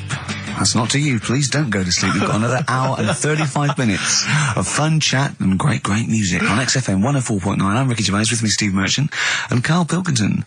Pilky, little K-Man Pilkers, little baldy twat mank whinging, a little bit bent Pilkers. There he is. There he is there. Now, Rick, you may remember that last week we opened with some quality knob news. Knob news, yeah. It was Hitler's knob. Hitler's knob was one of them. That just sparked off into a whole bunch of other kind of knob-related discussions. Yeah. And I'm pleased so far to see that we're almost at the halfway mark for this first hour, and so far we've only talked about nudity and/or todgers. Yeah. So excellent work from us. Well done, lads. Yeah. I'm looking forward to Dr. Fox and the rest of the Sony award committee listening to this one. Yeah. But more knob news. I don't know if there's a jingle for that, maybe. Oh, he nearly had the eye out. Knob news. Knob news, excellent. This is an extraordinary story. A woman tried to sue her bosses for £210,000 after finding a cooked penis in a canteen stew. Hospital cleaner Sophie, something, I can't quite pronounce that name, was eating goulash for lunch and could not cut one of the lumps of meat. Oh, you can see where it's going. I've got so many questions already. I know. She picked it up and tried to chew it, but it was too tough. Then she inspected it with workmates, who all agreed it was a penis. Imagine that discussion. Yeah. Miss McClarter said she vomited for the rest of the day, instantly became a vegetarian, and had to have psychiatric help.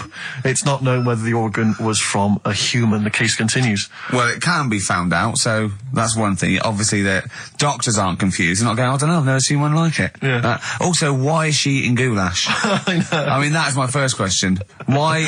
Yeah. You got lunch. Oh, what do you want? Oh, no, I fancy some goulash. Yeah. Oh, some gooly lash. Gooly lash, Thanks very like much it. indeed. Lancashire cockpot Oh, is on the menu. Brilliant. Only £5.50. Wangers and mash. I'd love some wangers and mash, please. If you've got any knob-related puns, knob-food-related puns, then call XFM on 3426 14094. Ricky.Gervais at xfm.co.uk. Call Chris Miles at radio1.xfm.winginmank. Yeah. Cock-co-kay. Cock a van. Cock o' van. It's already done for There's you. some wangers and mash, cock o' van, Lancashire cockpot. You know. That's just off the top of our brains. Yeah. So, if you've got any of your own, keep them to yourself. We're not interested. What do you make of that, knob news? And he's in a hospital. I don't think so. Oh, yes, it was a hospital cleaner. You're right. hospital Oh, cleaner. God. I know how your mind's thinking already. There's been a mix-up. What kind of mix-up? I love that. What, some bloke's gone in, some lesbian's gone in, wanting a sex change. She's got a carrot for a cock. Bit of stew and steak. Stew steak. Oh, that would be great. You're not a doctor, you butcher. This is not funny. There was some other news, whilst we're doing the knob news, just cram this one in. There was some story on some news website about some lad who wasn't happy with what he'd been given. Right. What do you mean? He had an op? No, he wanted to have an op. He wasn't happy with what God had given him. Yeah. Yeah. What the Lord had popped downstairs for him. Sure. And, Sorry, no, wait a minute. Was he a bloke who wanted it? yeah, a fella. And what he Wasn't happy wanted, with it. he didn't want a knob, or he wanted a bigger knob? Wanted a bigger one. Right, okay. And, cost £5,000. Right. And they made a mess of it. Well, how do they make a mess of it? Don't know, it came out smaller than they went in with. Well, no. What do you mean? Absolutely. I don't know all the ins and outs. It was, Oh, God. it's just Well, like he borrowed the money off his There's mum. been a slight mix-up. He borrowed the money off his mum. I love that. How bad is that? What do you want for your birthday, son? Yeah. Interesting. Thanks, Mum, for asking. A couple of bits of news as well. Hello, Doctor. How did it go? Well, firstly, don't look under the bandages and don't have the goulash for lunch. It was smaller than you went Mum, in we got £5,000. Why? Just give me tell me what it's for. with. You can have it if you tell me what it's for. Well, look at that. Oh, you need a bigger one. Yeah, definitely. There's the money. on you go. Nothing can go wrong. What did he say to the doctor then? That's rubbish. I didn't read all the ins and outs, so just, like I said, I saw it. Just look for the picture. They want a picture. But you just thought, well, thanks for it. You just thought you'd pop that one in. Thanks. Yeah, that's the end. Knob News Extra. Play record, Carl. So if you've got any knob news, we've got one more show left. Send that to ricky.gervais@xfm.co.uk and we'll hopefully get that knob news on there next week. Yeah. All right. Some Dizzy Rascal. Oh, Dizzy Rascal, yeah, he's one of the hot new English rappers. Let's play it. Dizzy Rascal, apparently, according to Carl, he hails from Bow, if he's listening. Good work. I have a number 3 hit with that. XFM 104.9, Ricky Gervais reading a magazine, Karl Pilkington, in a good mood today, so everything to play for. Some adverts. Excellent. Steve reckons, in ancient Greece, right, it was better to shag a bloke than a woman. And I went, well, yeah. I mean, that's about the male being, sort of a first-class citizen, much better, wasn't it? An aspiration the to sleep with a beautiful man than a beautiful woman. Women were lower-class citizens, so therefore men were seen as higher class. So to have sexual relations with a man there was no shame in that. No. In fact, it was looked upon. And I said, well, ancient Rome. I said, even Nero, he sit in his big jacuzzi and he used to get, pretty boy men to just go into the water and just nibble at his testicles while he was having a wash. He didn't do that. He did. Yeah. And he's not a gay fella. No, well, no. I mean, I don't know about Nero, but I mean, it wasn't a case of a big delineation between what was heterosexual and what was gay. It was just, whatever you. So what did this fella do then? This one who's having his. Well, he was pretty much top boy, Nero, for a while. He was in charge. And and you did what you were told. If Caesar or. But why were people going round there? Why didn't they go? Oh. No, they weren't dropping in. It wasn't like the door was opening. I'm just going to see what Nero's doing. It's not like when I pop in here to see you. Normally what would happen is he'd say, "Come back to my place. I got a book for you." Yeah. You'd pop in. But he'd come out in his pants. Elton John would be on. You'd have probably been like a delivery boy or a stable boy or something. And you'd have popped round there, and you'd have gone, there, right, Nero, there's the tablets of stone you wanted. And they go, Pilkington, why are you out here? Pop under, I don't know why he's French. What is that? I don't know why he's French. Just pop under the water and nibble at my testicles, and you'd have done it. Because he was Nero. I wouldn't. He would have. There's no way I would have done. Well, you would have. What have I done? I've dropped a pizza off. Yeah, you put around to Nero's place with the pizza. Right, I'd say I've done my job. Right? Yeah. That's not the sort of tip I wanted.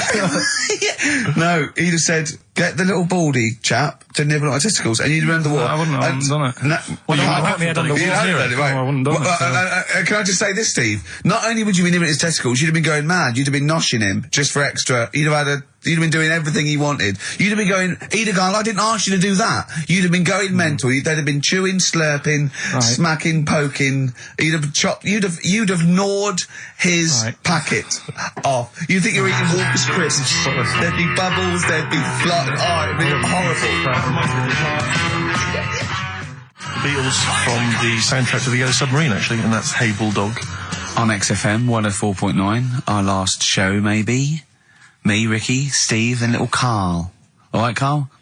But that book, that wasn't a fake. It wasn't like just a ruse to get you back to show you me and dancing him in pants to Elton John. It's that. What was your girlfriend doing during that instantly? I think she was just getting on with sort of like packing up sort of boxes because we were moving. So sure. I don't think. Well, she's seen it all before. Yeah. And the book was. Do you remember that book that I showed you? That it was A Man's Body, an Owner's Manual, and it's just like loads of stats. And there's one in there. Yeah, it's kind of like a Guinness Book of Records of men. Yeah, there's one section there. That was, sorry, hang on. It's not a Guinness Book of Records of men. That just sounds a little bit like you and I were sat around your house looking at a big book, picturing men. The big man book. The big man book. He is a big man, isn't he? Yeah. He should be on the front cover. Yeah, it was a book more about the kind of physical body and exactly, about biology and social and sex and all that sort of stuff. And but we didn't look at the sex. Which is where we got the knob news for today from. Right, this is true, right?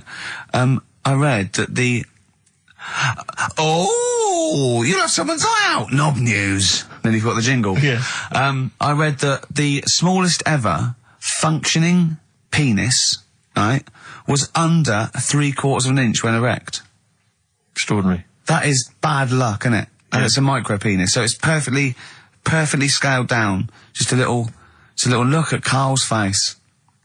Well, couldn't the fella have said, look, right, I'm not happy about it. So don't print it. It's not the sort of press people want, is it? There wasn't a picture of him. It was anonymous. They didn't read the book and at work the next day and go, look at this, Frank. What? Smallest ever penis, half an inch. He didn't go, it's me.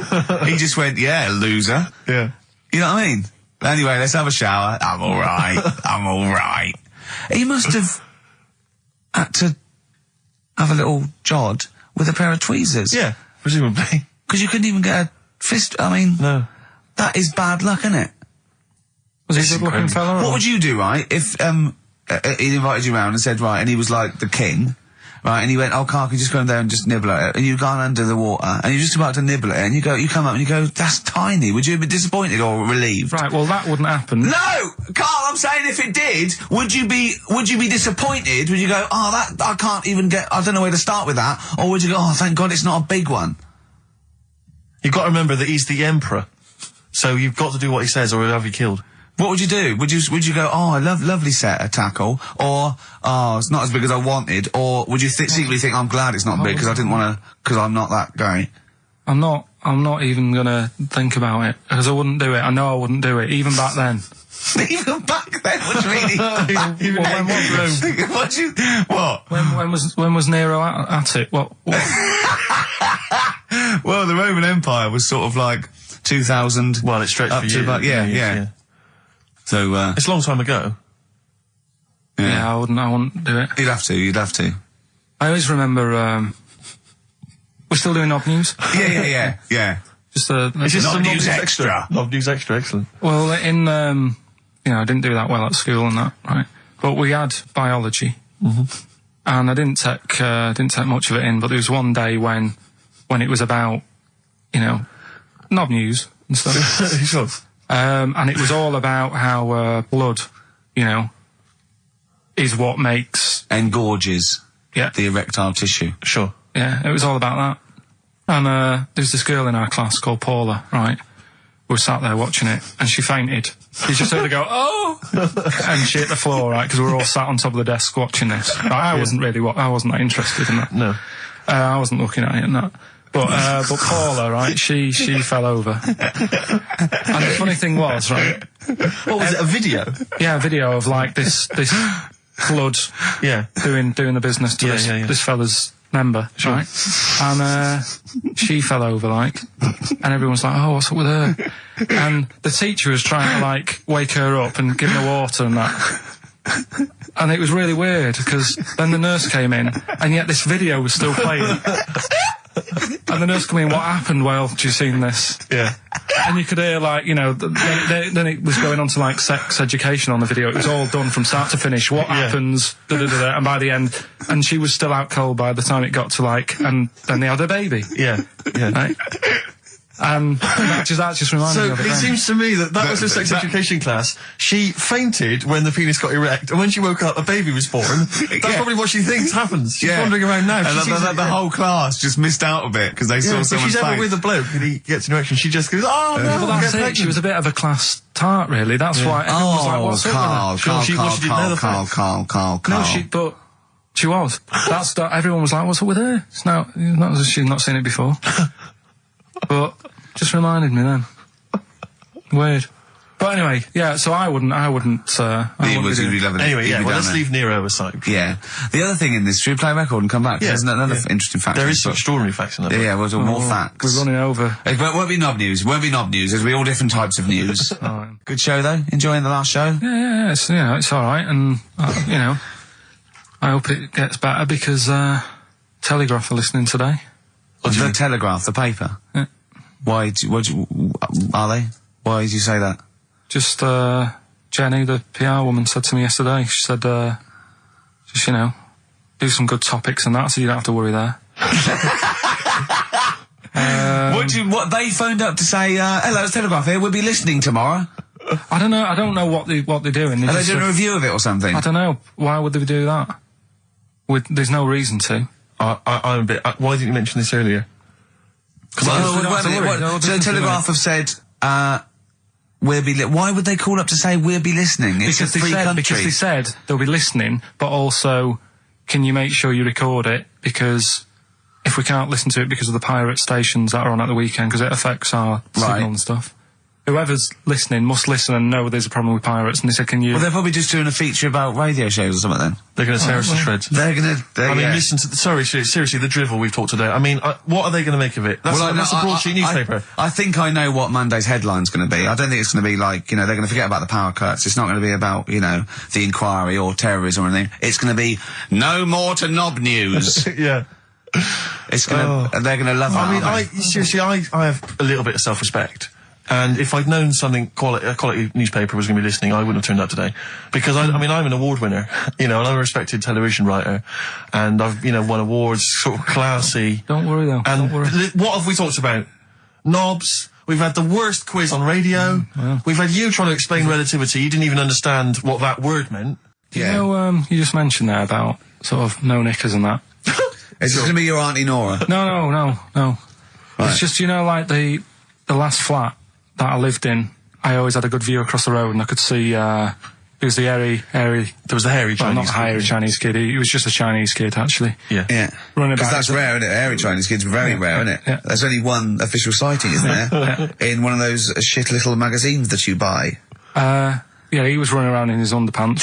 You just swore ironically. I mean, I imagine if there's any newspapers listening, you did that. Because he's sort of jokey and... Yeah, go on, let's not swear. And there was the old woman who didn't move, she was just sat there reading a book all the time. Who we think possibly died and no one came round for weeks, But, and now I've moved, right? And it was quiet for a bit. I always look at what view I'm getting, right? Looked across and it was just sort of empty, sort of flats ready for people to move in and that, right? Anyway, people are in there now, right? And they've put all the furniture in, but I haven't put any curtains up. Oh. Right. So anyway, I'm sort of washing up, just having a look out the window. Yeah. Right. Girl sort of wandering about, knickers on. Right. With no knickers on. You mean naked? Knickers. Well, she had a bra on. Right. Okay. But, She's probably looking for a knickers. So I thought, and I don't know how long I was looking. No. Right. But anyway, she looks across. Oh God. I think she spotted me. Yeah. I think, oh God. I felt really bad. Yeah. I said to Suzanne... Sorry, is this some sort of Peeping Tom confession while the Telegraph are listening? I've no idea. Well, it's not... That's the thing, though. Peepington. If I was peeping, she was peeping as well, because she was looking over. Works both ways, doesn't it? Yeah, but yeah, all she could see of you was your bald head. Yeah. No, but and your this hands is it. moving as you were washing up. And some white-looking substance A rotting up. particularly stubborn stain on this glass. Yeah. Oh God. Imagine that. Imagine if she looked across. I'm assuming your sink is lower than the window. But didn't she just cover up or something? Or she looked back and go, oh, you looking at my funny? Well, the thing I did... What? I thought, just sort of drop me boxer shorts. Because I thought... Well, Suzanne said, what are you doing? What are you talking about? What are you talking about? No, just so they can see me cheeks of me. What are you talking about? No, because I thought, if she thinks I'm walking about in the nude as well, then we've both got something out of it. Carl! This sounds like a bad excuse in court. I know. This is Or the plot of a film on Channel 5. I mean, this is like the doctor who got done for exposing himself to a patient and then painted that little thing that you look down their throat at pink. Yeah. And go, this is what they saw. yeah. No, so sorry, you were looking at a woman dancing around naked, right? So the only thing you could do was immediately drop your boxer shorts. So she looked across, saw you fully clothed, saw you took your boxer No, she wouldn't have done, because it's sort of just the top half and the sink's at a side angle, so I was sort of looking out. This is genius. So she wouldn't have seen your trousers then anyway? No, she did. I moved in front of the window more. So you then made you actually climbed in front of the... Oh, this is amazing! So you climbed in front of the window to show off it wasn't your naked obvious. lower half. Susan said, what are you doing? And I I said, bet she did. What are you looking at? I sent you in here to clean What up. are you doing? I'm just taking my trousers down, stand over the window. Why? Because there's a naked woman across the road. What do you think I'm doing, Suzanne? I'm exposing myself while looking at some free fame. leave it. What's up with you, Suzanne? leave it then, leave it. Christ. Are we doing Rockbusters or Yeah. Oh, she sent you in there to read up on Einstein. She comes in and finds that. Oh, brilliant! Anyway, Wait a minute, can I just check?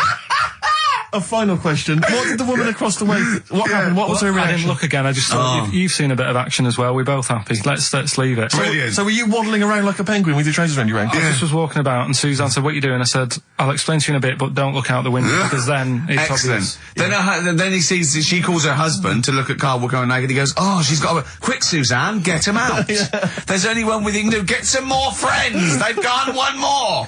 Anyway, Brilliant. Right, play a record and come back to Rockbusters. And Monkey News. We haven't got enough time. Do Rockbusters. Oh, God almighty. I make it clear now, I do not condone in any way, shape or form what Cheryl Tweedy did.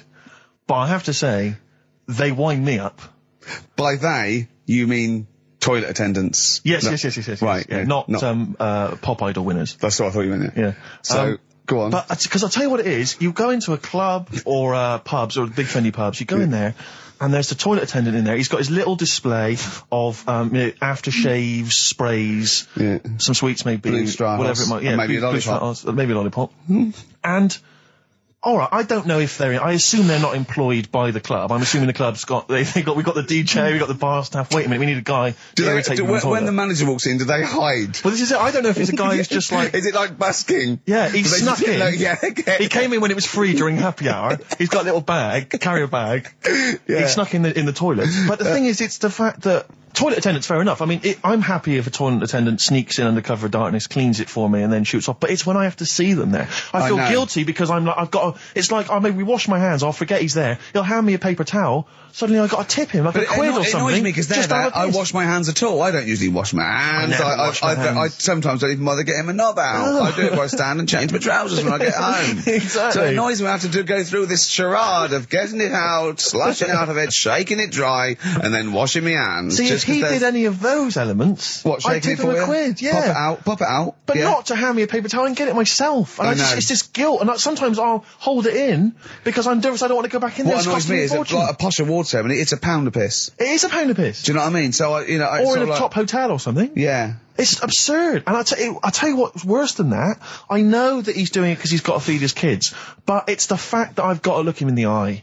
You know, Yeah. it's like he's humanised. You know, if he was only dehumanised, Rick. Yeah. If I could see him and I didn't think he was a human being, I wouldn't feel guilty. If he know. could sort of hide under under the urinal, perhaps, or if and he could just put hide a hand underneath the out sink. like thing from the Adams. Like he just puts out, He you can know, just pop a hand out. Doesn't say anything. with Just a hands glove, me the paper so you don't towel. even see like hand go, and then I'd put a pound in. I'd take the thing, put a pound in, nick a lollipop, and run away. No aggro. Exactly. It's the fact I got to see them and I feel guilty because, you know, I'm on the radio, I've got a cushy life. I know. Here's a guy who's just trying to make ends meet. It makes me feel bad. It ruins my evening. Yeah. I'm just pleading for them. Can they not do it anymore? Can they maybe get a job, illegal mini cabin or something? Please. it's 10 past, isn't it? We haven't done a little bit of knob news.